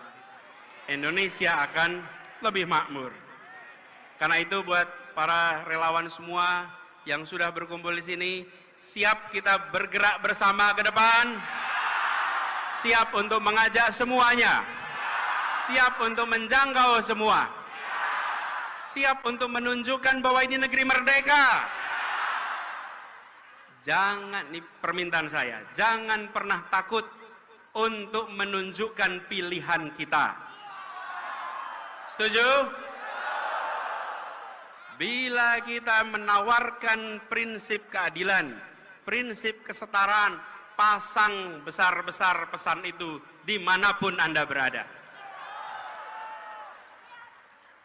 Jangan gentar pada mereka yang kegiatannya merobek poster. Jangan gentar. Jangan gentar dengan mereka yang suka merobek baliho. Jangan gentar.